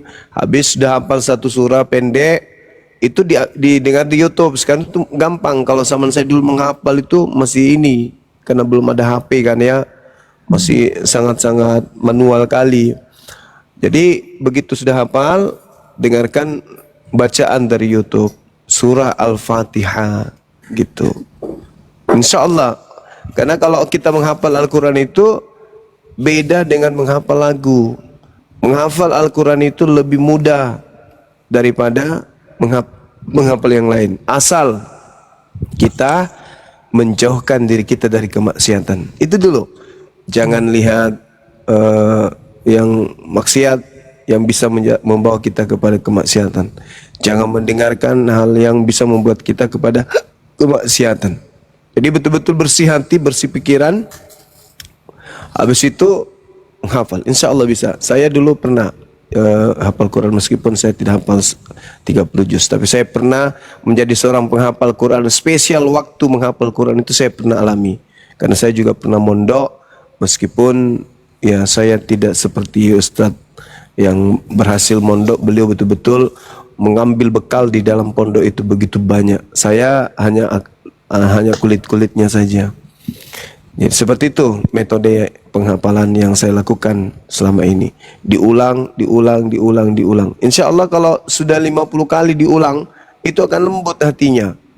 Lembut hati mendengarkan, pikiran mendengarkan, lidah. Dan ajaibnya Quran itu, adikku, itu ketika kita menghafal, itu kita akan selalu terjaga, selalu diingatkan kepada bacaan itu. Coba nanti kamu rasa. Coba menurut Bang Suma baca Al-Fatihah, hafal Al-Fatihah. Besok itu ada rasa penasaran untuk menghafal dan mengulang lagi. Nah, usahakan semangat itu jangan hilang. Misalnya hilang karena jatuh cinta kepada wanita atau mulai tertarik kepada hal-hal misalnya main game. Akhirnya jauh dari hafalan. Nah, selama kita masih punya niatan besar untuk menghafal Quran, pelihara itu, jangan sampai terkikis. Kalau perlu ditambah lagi. Nah, usahakan kalau menghafal Quran itu pakai suara, dan usahakan pakai suaranya itu indah didengarkan oleh kita sendiri sehingga nyaman. Jangan menakutkan diri sendiri. Kan ada orang ngaji biasa, jangankan orang lain mendengarkan, dia sendiri ini takut mendengar. Dulu ada seorang bukan guru di pesantren saya. Dia salah satu unsur pemerintah di desa tempat pesantren saya berdiri. Beliau itu selalu menjadi imam sholat. Nah, kalau sudah sholat subuh, kebanyakan tumbang anak-anak. Namanya kita masih SMP, SMA. Kalau dia yang imam subuh, kebanyakan banyak yang tidur. Banyak yang tumbang tergeletak di masjid. Kenapa? Karena tidak menarik, bacaannya itu tidak membuat kita terbawa. Idza waqa'atil waqi'ah laisa liwaqa'atiha kaziba. Siapa yang mau ini husuk sholat? Gak ada. Baru kita wudu sudah dengarkan suaranya di masjid rakaat pertama sudah malas masjid. Karena bukan, dia kan perintahnya baca, perindah bacaan itu. Maka harusnya kalau kaidahnya dibacakan Quran, harusnya indah Quran itu. Bismillahirrahmanirrahim.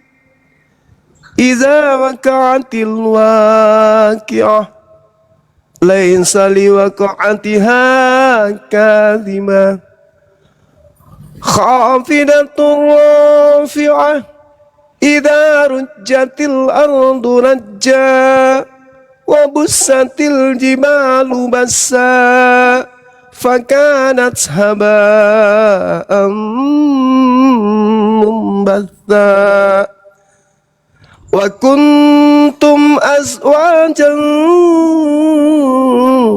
thalatha fa ashabul maimanati ma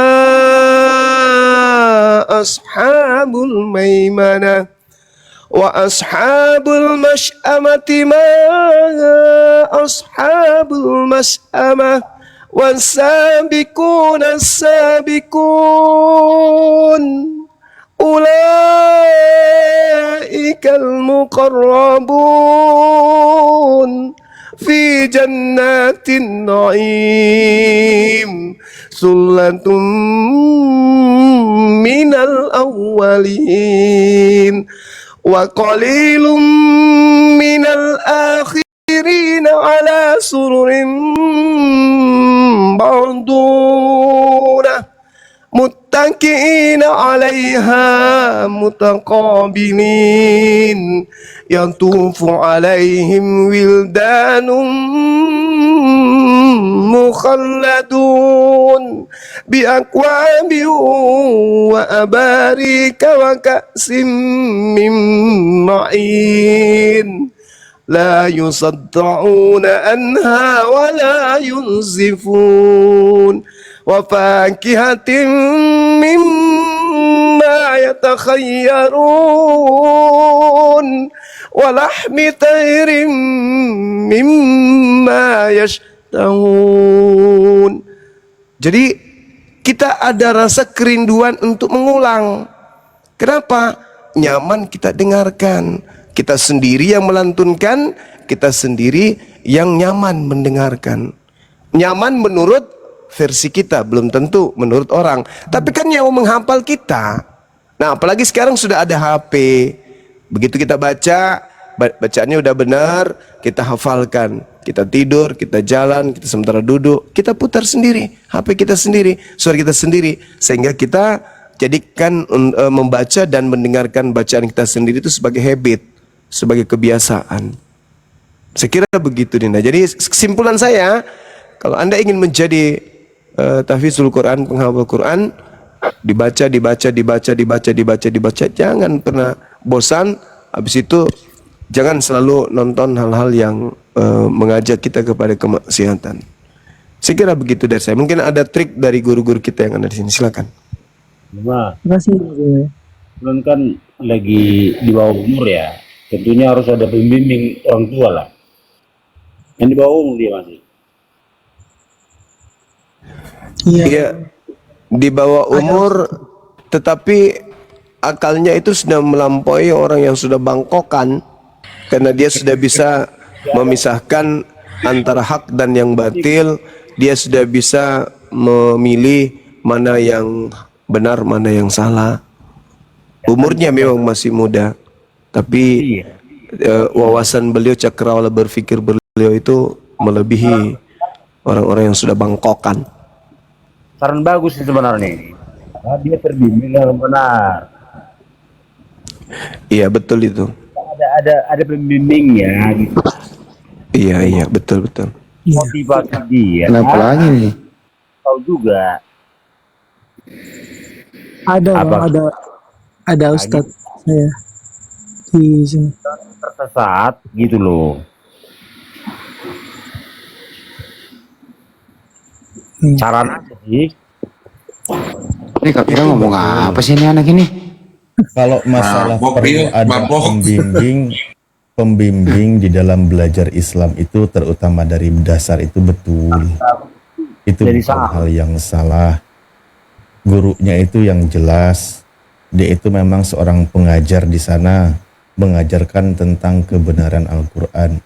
Jadi memang yang termudah itu salah satu kelebihan Al-Quran itu kan, walaupun kita belum hafal, belum tahu huruf hijaiyah, tetapi dengan cara simaan kita mendengarkan apa yang dilafalkan oleh guru, kita dengarkan baik-baik, kita telaah, itu masuk di dalam kepala kita dan kita bisa mengulangnya. Itu seperti itu, dan itu juga metode seperti ini diterapkan di kalangan anak-anak yang masih belajar Iqra. Dalam perkembangannya, sejauh pengamatan yang kami tahu, walaupun mereka masih belajar alif, ba, ta, sa, tapi ada pelajaran lanjutan, belajar surah Al-Ikhlas kan gitu ya. Bimbing dia loh. Ini saya lagi membimbing dia. Kira. Diam dulu kau. Nah, jadi dia itu mendengarkan bacaan apa yang diucapkan oleh gurunya. Dia ikutin, dia bisa baca. Nah, di dalam Islam itu kan, ketika kita bisa membaca Al-Quran, walaupun kita belum tahu artinya, itu sudah ada pahalanya. Itulah terjaganya Al-Quran. Belajar dari dasar, kita belajar Bismillahirrahmanirrahim, Alif, Lam, Mim, dan seterusnya. Dalam satu huruf saja ada 10 pahala kebaikan. Itu salah satu keutamaan membaca Al-Quran. Belum sampai level pemaknaan. Satu huruf dapat 10 kebaikan pahalanya. Itulah kenapa di situ Al-Quran terjaga sampai detik ini. Jadi sebelum level kepemaknaan, memahami terjemahan, baru bisa bacanya saja sudah ada pahalanya di sana. Ketika suaranya merdu dilantunkan, contoh tadi guru kami melantunkan, bagaimana membuat hati orang lain itu bergetar. Karena ciri-ciri orang yang beriman ketika disebut nama Allah, ketika dibacakan ayat Allah, maka bergetarlah dia di dalam hatinya kan gitu. Kalau yang setan biasanya kepanasan. Seperti itu.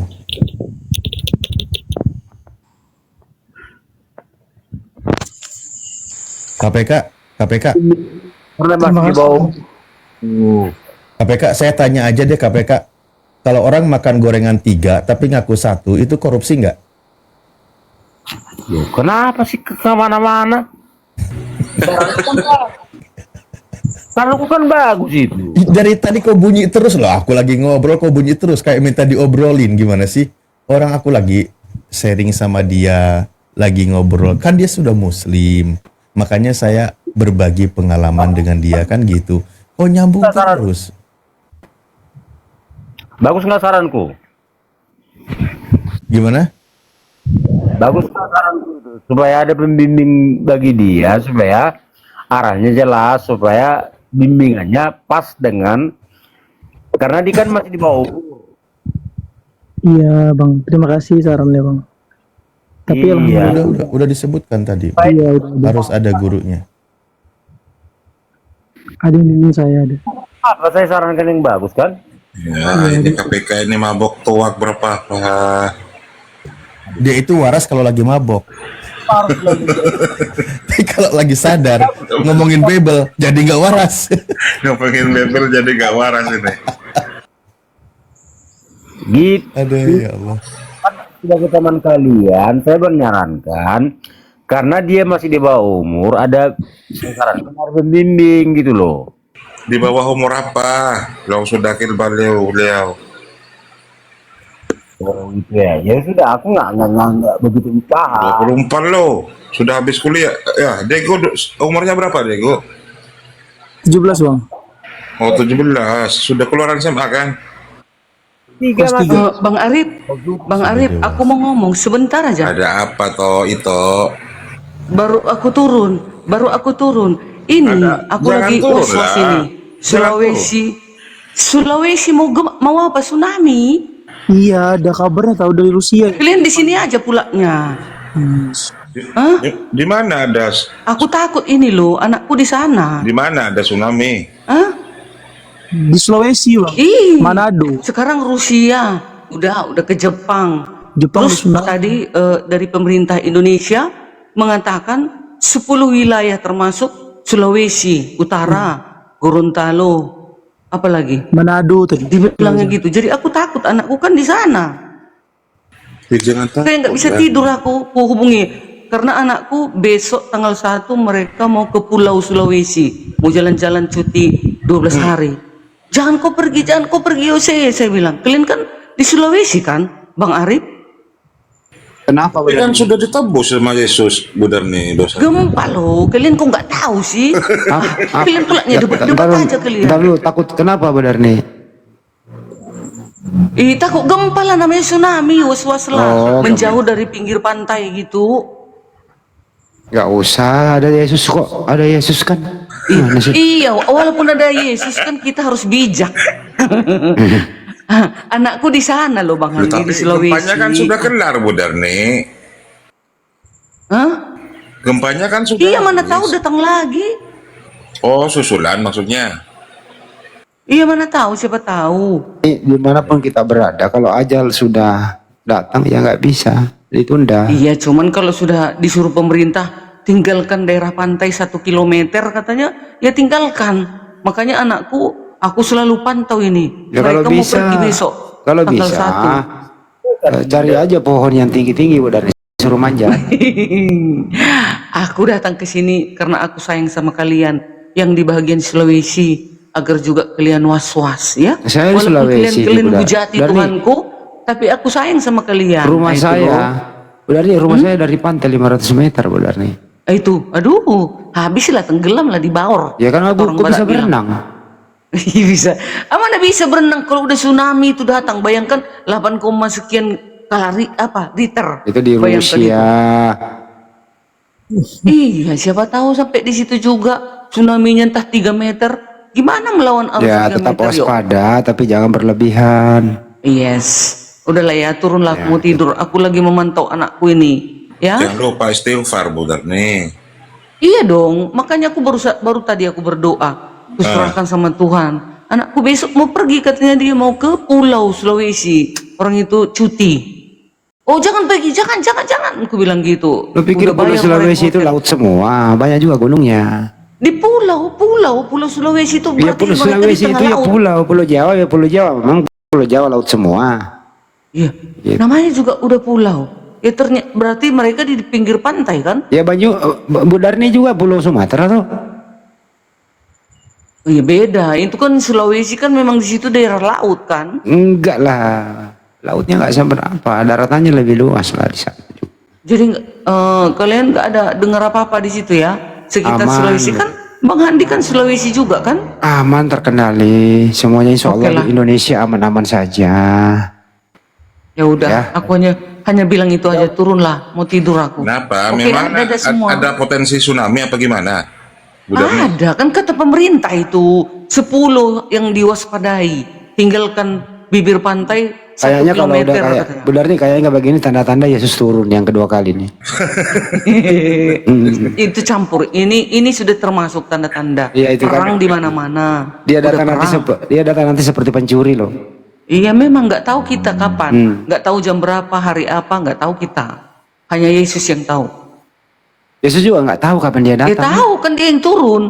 Gimana sih? Nggak tahu lah dia nggak Iya, tahu dia hari kan kiamat. wujudnya Elohim, maka dia turun. Bukan Tuhan. Anak nggak tahu. Anak nggak tahu. Hanya Bapak Udah lah yang ya. tahu. Udah Bang Andi, udah jam berapa Iya, ini? iya. Aku turun ya. Makasih banyak semua. Oke, makasih. Kembali ke Bang Diego nih. Iya Bang Andi.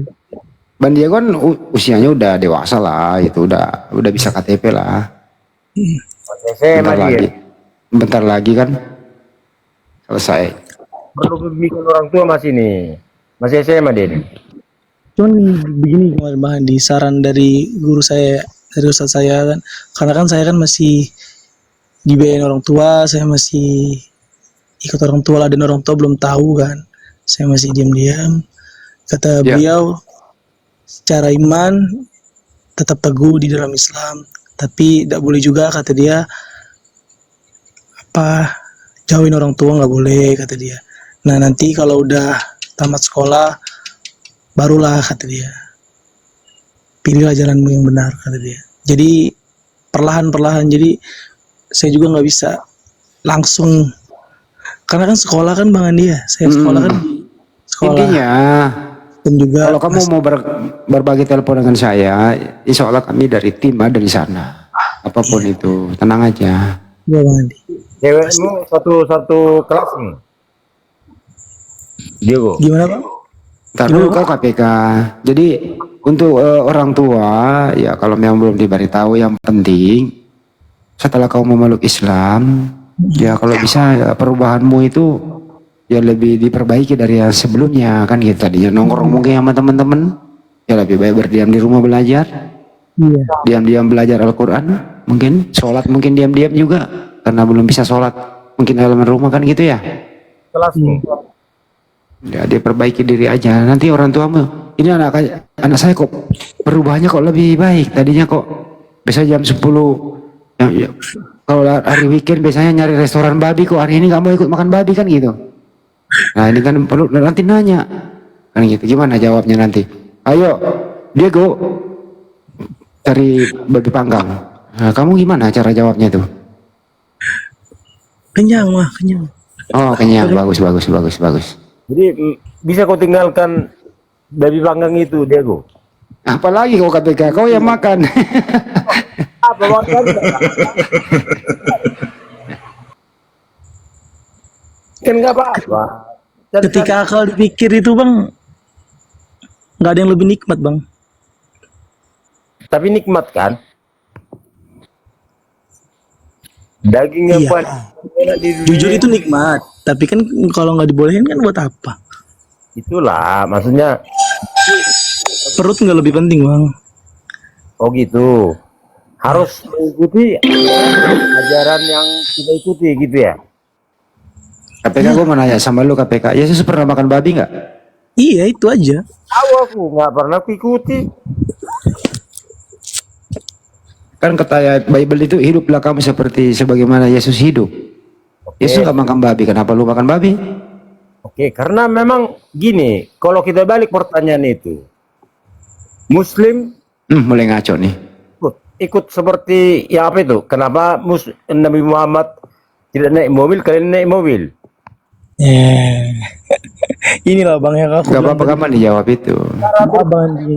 Ini aku bilang, ini yang ku buat ku makin apa namanya sekarang makin yakin tuh. Hidup seperti itu maksudnya adalah hidup bagaimana yang pernah diajarkan, bagaimana dia sholat, bagaimana dia mengajari Al-Quran, begitu maksudnya. Yesus juga begitu. Sebentar. Gitu. Bukan gaya-gaya hidup bagaimana memakai transportasi, bukan itu maksudnya kau. Itu ada-ada aja. Kalau begitu kau naik keledai juga. Yesus sering naik keledai. Sebentar ya. Saya jelaskan sama kau ya supaya Gak usah dijelaskan, gak usah. Saya mau ngobrol sama Diego.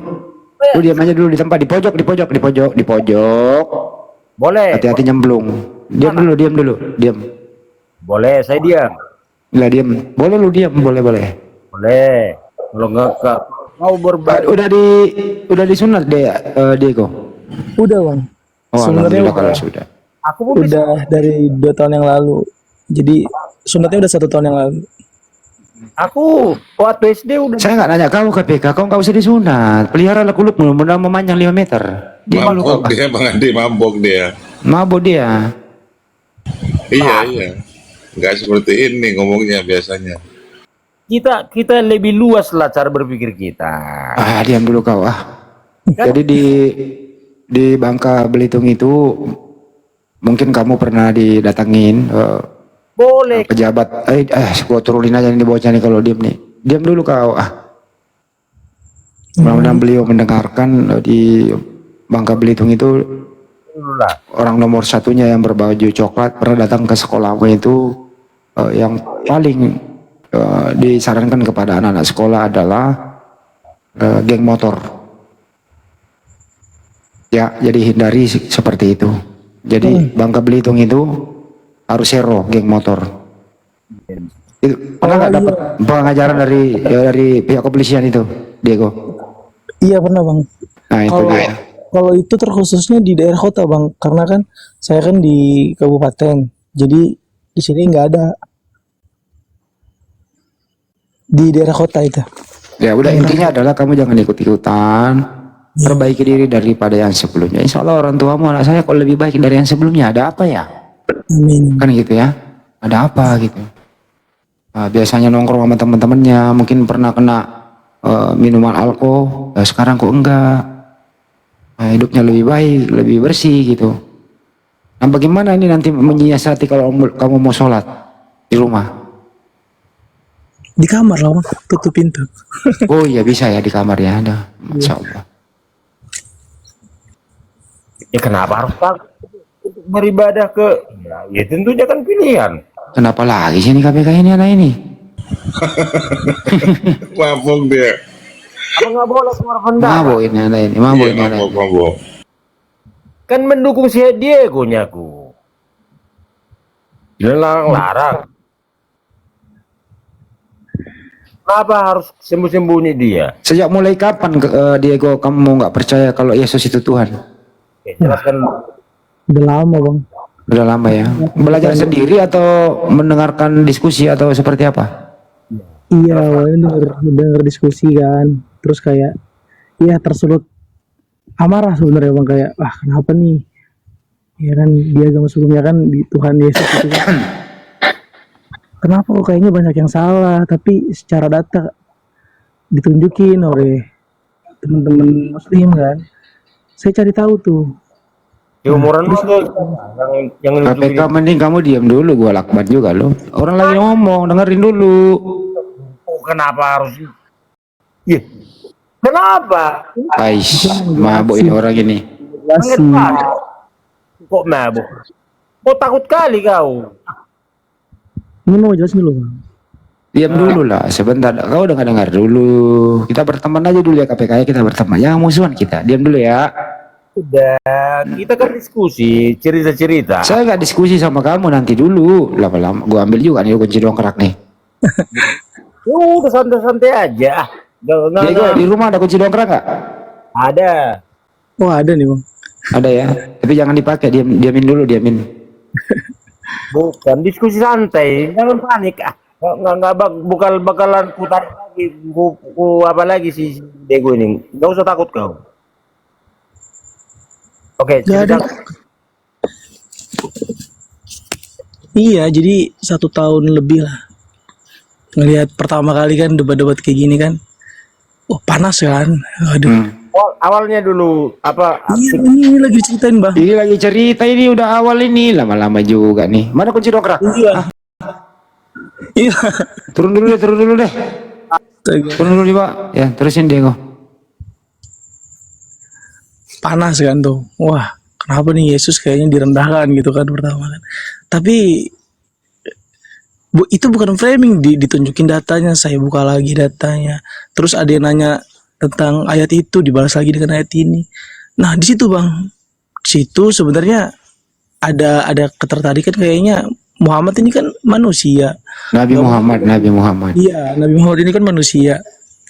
Enggak mungkin dia lebih hebat dari Yesus yang sebagai Tuhan itu. Jadi mulai masuk kan ke room-room orang Kristen juga kan, ngedengerin gitu kan. Nah makin tertarik lah nih, makin tertarik. Nah begitu saya baca tentang Muhammad ini, ya kan Nabi Muhammad ini, kenapa malahan luar biasa. Nah dan orang-orang Kristen itu memframing Muhammad. Nah di situ baru saya ngerendah diri, saya menempati diri saya bahwa udah jangan pakai doktrin nih, berarti jangan pakai apa yang diucapin sama guru saya, yang diajarin guru saya, itu saya cari tahu sendiri lah. Saya cari tahu sendiri kebenarannya. Begitu saya buka-buka, makin tercengang saya Bang. Di situ seorang Nabi Muhammad, seorang nabi ya yang disandingkan oleh Yesus, ternyata mereka setara. Dan kenapa orang Kristen itu menyerangnya Nabi Muhammad? Nah, jika orang Kristen ini menyerangnya Nabi Muhammad, bukankah secara logikanya nih Bang ya, secara logikanya mereka tuh tanpa sadar udah meyakini bahwa Yesus itu seorang manusia, bukan Tuhan. Kalau misalkan mereka memframing ini Tuhanmu, ini Allahnya Islam. Nah, jadi yang dibedain, yang didebatin ini antara Tuhan dan Nabi, Bang. Kan dari segi itu aja kan itu udah nggak apa ya, udah ketimpangan ya. Dari pihak Kristen memframing Nabi Muhammad ini. Dari Islam, iya, membicarakan apa yang dikatakan Yesus dan yang tidak dikatakan Yesus. Tapi kalau diam dulu, naik lagi loh. Dari itunya aja kan udah beda nih Bang. Wah, berarti seorang Nabi Muhammad ini kelas bisa disamakan Yesus, perkataan-perkataan Nabi Muhammad. Artinya kesimpulannya, kenapa Kristen ini merendahkan Tuhannya? Ya kalau dia Tuhan ya, kenapa dibandingkan dengan seorang nabi? Kan gitu ya. Itu kan intinya. Jadi nggak setara gitu lah Bang. Nggak setara kan, kalau misalkan mau setara debatnya kan Tuhan sama Tuhan nih. Bandingin Tuhannya Kristen sama Tuhannya Sebenarnya Islam. kalau Diego kalau ingin jujur, mereka tuh sudah mengakui kalau dia membandingkan Tuhannya dengan Nabi Muhammad, artinya dia sudah akui bahwa Yesus itu adalah seorang nabi, sebenarnya arahnya ke sana. Bener Bang, itu yang saya temukan Bang. Jadi kenapa nggak jadi Hindu aja? Udah kayak Kau aja ya, aduh, kau aja jadi Hindu. Diam dulu kau. Aduh, ini anak ini kenapa masih hidup ya? menguji pikiran dia, kenapa jatuh pilihannya? Kenapa harus kau tentang? Turunin aja lah, ini mabuk ini orang ini. Menguji alur Tapi berpikir. nggak ada dia juga nggak rame loh, gimana ya? Karena di Hindu nggak ada surga Bang. Hah? Di Hindu Berarti nggak ada naikin, turunin. Turunin dulu ya Ustadz ya. Gimana Diego? Mabok dia mabok. Naik turun. Minta lagi nanti. Minta lagi mesti. Yang kita lanjut lagi ya Bang Ade Diego ya, bahwa kamu adalah seorang generasi muda yang bisa fungsikan akalnya, melembutkan hatinya. Nggak semua orang kayak kamu loh dapat hidayah. Hidayah itu mahal loh harganya. Iya, Itu alhamdulillah. intinya. Saya juga bersyukur banget. Dulu kamu pasti sombong juga kan waktu sebelum ini. Apa sih kan gitu ya. Iya. Nah itulah hidayah itu melembutkan hatimu, berpikir, berakal sehat, tidak sombong. Gitu sih kira-kira. Semoga kamu lebih baik dari yang sebelumnya. Jangan sampai membangkang dari orang tua. Tetap harus lebih baik dari yang sebelumnya. Kecuali nih yang tadi seperti ajak makan babi. Ya kalau bisa cari alasan lah yang tidak melukai hatinya dan juga tidak merusak imanmu. Kan gitu. Ya mungkin alasannya saya kenyang, aku mau belajar, aku lagi nggak enak badan di rumah aja. Kan gitu kali ya alasannya. Iya, malam-malam jam minggu gitu. Saya alasan sakit. Nggak enak badan mah. Nggak ke gereja dulu. Oh, ya Kalau dipegang badanmu nggak panas ya, kasih aja bawang putih, bawang merah di situ, panas itu badan. Nggak bercanda, jangan. Aku tanya dulu kau Diego, sebelum Muhammad lahir siapa yang menyembah Allah? Apa sih ini orang ini? Nah, jawab dulu, jangan kalian ketakutan. Siapa juga yang takut? Ya, sebelum Muhammad lahir siapa yang menyembah Allah? Ya di dalam Al-Quran itu mulai dari Nabi Adam menyembah Allah Subhanahu Wa Taala. Adam membaca Al-Quran. Ya di dalam Al-Quran, di dalam ajaran Islam ya ada pakai Al-Quran. Iya Bang yang aku sebut tadi kan Bang. Adam itu udah punya Al-Quran belum? Iya di dalam Al-Quran ada Nabi Adam. Di dalam Al-Quran. Ini orang ini gimana sih, ini orang kayak begini? Muhammad lahir yang menyembah Allah siapa? Ya gua udah dijawab tadi, semua para nabi menyembah Allah. Jadi apa yang dibaca kitab sucinya? Al-Quran. Ya mereka juga sholat, ya baca Al-Quran lah. Dia tahu sholat Al-Quran belum ada. Ya itu berarti kamu ya ilmu mau nggak nyampe. Jawab ketawa ya? Ya ketawa lah, bingung kau jawabnya. Tapi ajaran benar. Silakan. Kalau Yesus itu menyembah siapa ya Dio? Jawab dulu, jangan beleset dulu. Sebelum Muhammad lahir,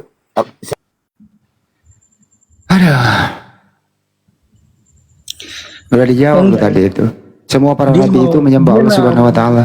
Udah dijawab. Inilah ciri-ciri Kristen Diego. Kau dulu kayak gitu loh, bener? Iya lagi bang. Bener nggak? Kau dulu kayak gitu? Iya. Jadi pertanyaannya pasti ke Nabi Muhammad kan. Jadi nggak seimbang. Nanti dibalik tanya Yesus, mereka memuliakan Yesus, tapi disandingannya sama Muhammad, sama Nabi Muhammad yang seorang nabi gitu loh. Di framing mereka. Yesus saja menyembah Diego? Iya. Yesus saja menyembah. Sujud menyembah kepada siapa? Kalau Yesus menyembah bukan kepada Allah, terus kepada siapa ya? Kepada Firaun. Emang Yesus bodoh, tidak ngerti siapa Tuhannya? Ya ngerti lah, dia pintar kok. Dia pasti menyembah kepada Allah lah. Gimana sih cara berpikirnya nih Oten?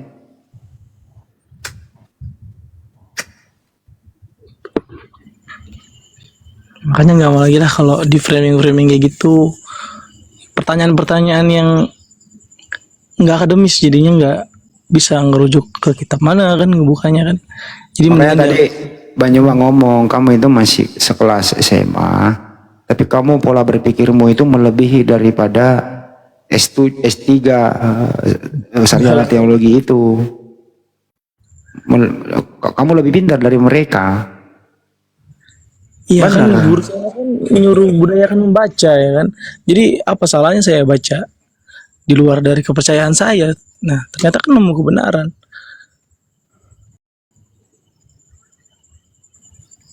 Yang penting dia jangan ikut-ikutan lagi lah kayak dulu. Hindari dulu diskusi, debat, perbaiki dulu diri, dulu. Tadi mau naik juga, mau nanya itu sebenarnya metode ngapal Al-Quran yang lebih cepat lah gitu. Coba Ustaz Ali, Ustaz, gimana Ustaz? Adik kita dia Ustaz. Sorry gimana? Aku barusan nggak dengar lagi, cek monitor. Jadi ingin sekali belajar Al-Quran. Tadi si Bapaknya udah menjawab. Mungkin Ustaz Alif juga mungkin nambahin. Silakan Ustaz. Belajar Al-Quran. Tadi sudah kita sedikit sampaikan. Tadi sudah sedikit kita singgung juga. Memang pertama, sebenarnya gini ya, sebelum lebih jauh, kita dari Yayasan Apologet Islam Indonesia itu menyediakan ruang belajar untuk teman-teman yang mualaf, dan itu harus benar-benar serius. Di sana itu ada Ustadz Tahta, Ustadz Dio, dan yang lainnya yang memang siap membantu membimbing teman-teman belajar.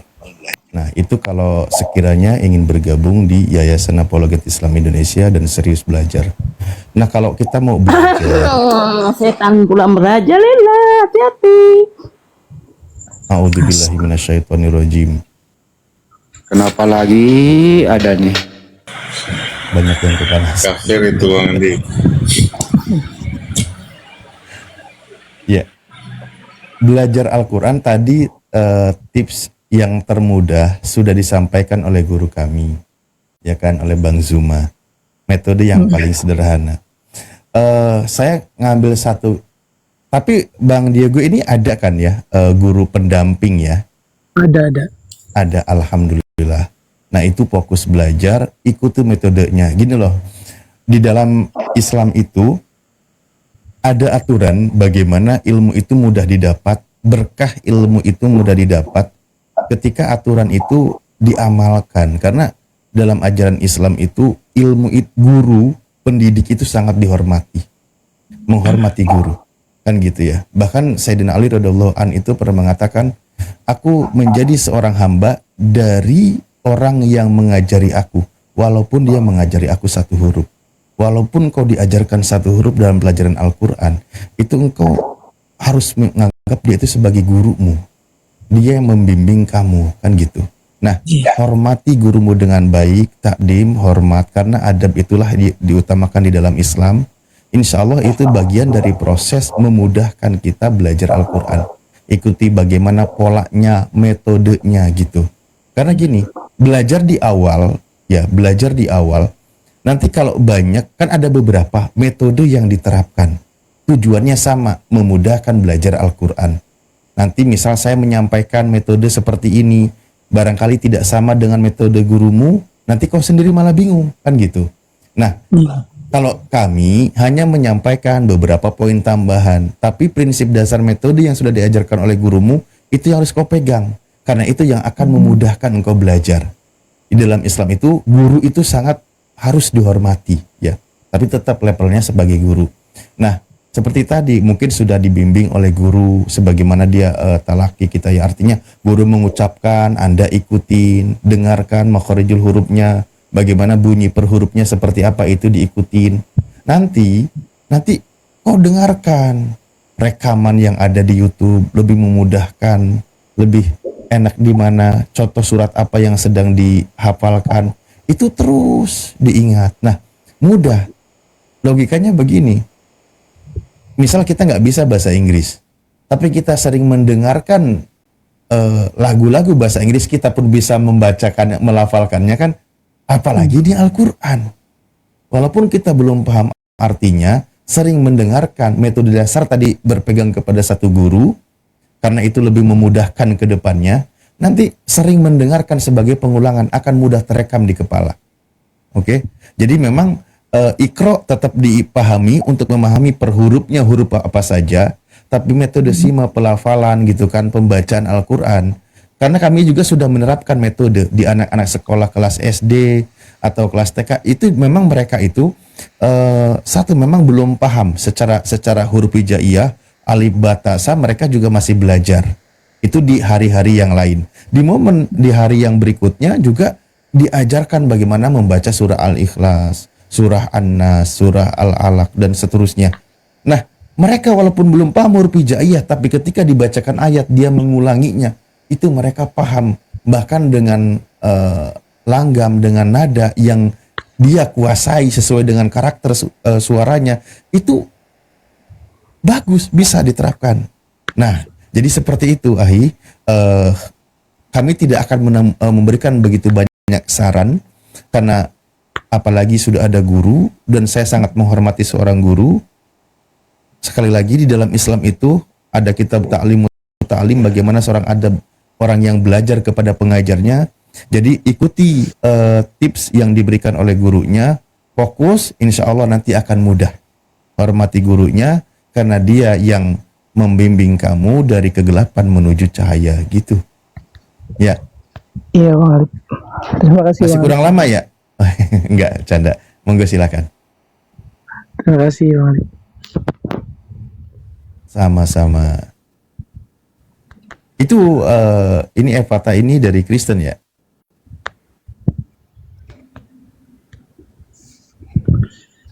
Saya tanya ke Mas aja deh. Kristen ya? Ya.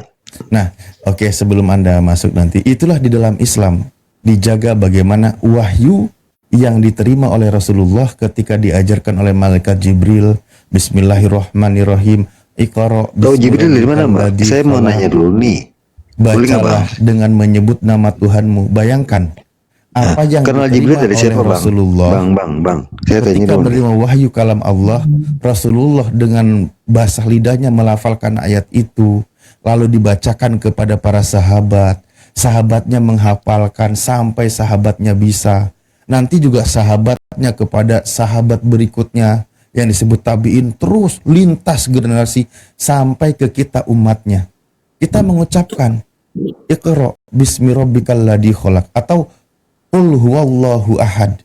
Kita mengucapkan itu sebagaimana yang diucapkan oleh Rasulullah. Jadi terkait kalau di dalam ajaran Islam dirasakan. Kita bisa merasakan, kita melafalkan apa yang dilafalkan oleh Rasulullah, sehingga terjagalah Al-Quran tersebut. Makanya di dalam ayat Al-Quran sendiri dikatakan, Nahnu nazzalna dzikra wa nahnu lahu lahafidun. Allah, kami yang menurunkan Al-Quran, kami itulah yang menjaganya. Jadi hakikatnya Allah yang menjaga, syariatnya umatnya selalu melafalkan, menghafalkan, dimudahkan untuk menghafalkan sebagaimana Rasulullah melafalkan. Begitu, itu terjaga. Kitab lain ada nggak yang seperti ini? Nggak bisa, nggak ketemu. Misal kalau kita sedikit komparasi ya, yang ada kitabmu originalnya bahasa Yunani, tapi itu terjemahan, bukan dilafalkan. Bisa, kalau kita flashback ke belakang kan, Yesus sendiri nggak berbahasa Yunani. Ketika engkau hafalkan bahasa Yunani, apakah ada unsur pahala di sana? Belum ketemu juga, itu udah terjemahan kan gitu. Ini sebagai perbandingannya dalam pembahasan kitabmu terdahulu kan gitu. Kalau di Islam enggak. Rasulullah menerima wahyu tersebut, Rasulullah melafalkan alif lam mim. Kami lafalkan alif lam mim. Rasulullah mengucapkan satu huruf alif ada 10 kebaikan. Dilafalkan oleh Rasulullah. Bayangkan setiap hari Rasulullah berapa ayat Al-Quran yang dibacakan. Rasulullah itu mudaris, sering menghafal, mengulang terus Al-Quran. Setiap bulan Ramadan berulang-ulang bacakan Al-Quran. Artinya apa? Kebaikan terus datang kepadanya sehingga diimplementasikan di dalam kehidupannya. Makanya ditanya ketika bertanya seperti apa akhlak Rasulullah, itulah Al-Quran. Al-Quran adalah akhlak Rasulullah karena Rasulullah mengamalkan wahyu apa yang ada di dalam Al-Quran. Begitu, saudaraku.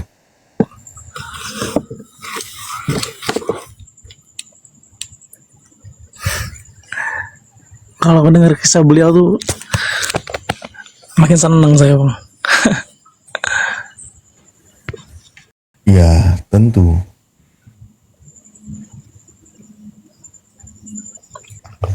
Boleh saya bicara? Assalamualaikum. Oh, boleh. Anda bicara? Kristen ya? Oh ya, dari mana Rasulullah menerima wahyu, ya kan? Sedangkan Rasulullah sendiri nggak mengenal Jibril. Nah itulah dikenalkan oleh Tuhannya. Oh, Itu aja pertanyaannya Om sudah dijawab tadi.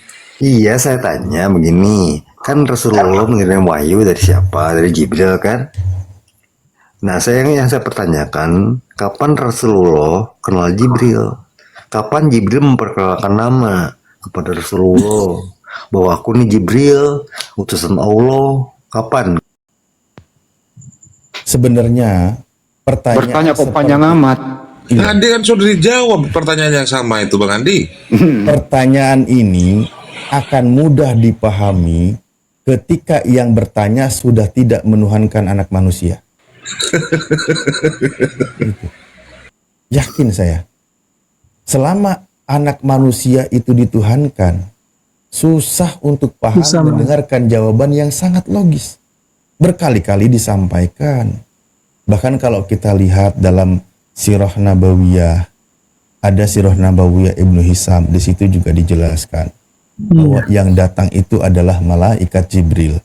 Bahkan ketika Rasulullah menerima wahyu pertama, bagaimana istrinya Sayyidah Khadijah datang kepada pamannya, saudaranya di situ, dikatakan apa? Ini adalah wahyu yang datang sebagaimana ini namus yang datang sebagaimana yang datang kepada Nabi Musa. Itu dipahami, itu wahyu yang datang. Makanya di berikutnya dikatakan, bahkan di dalam beberapa sirah nabawiyah yang memang tidak dicatat di dalam Al-Quran, di situ disampaikan, aku ini adalah Jibril. Jadi dia itu memang malaikat datang kepada Rasulullah. Tapi namanya juga wahyu pertama, ya tentu dia kan kaget lah. Namanya juga wahyu, namanya juga pertama kali menerima wahyu, kan gitu. Betul. Seperti itu pemahamannya. Sebenarnya pertanyaan kalau kapan artinya itu menunjukkan tanggal dan hari kan gitu ya. Ya jelas di situ kan 17 Ramadan. 610 Masehi kalau nggak salah ya. Terus kemudian tempatnya di Gua Hiro. Yang data ya malaikat Jibril. Surat Al-Alaq ayat 1 sampai 5. Itu kan kapan itu ya? Jadi waktunya ya tanggal 17 Ramadan. Itulah disebut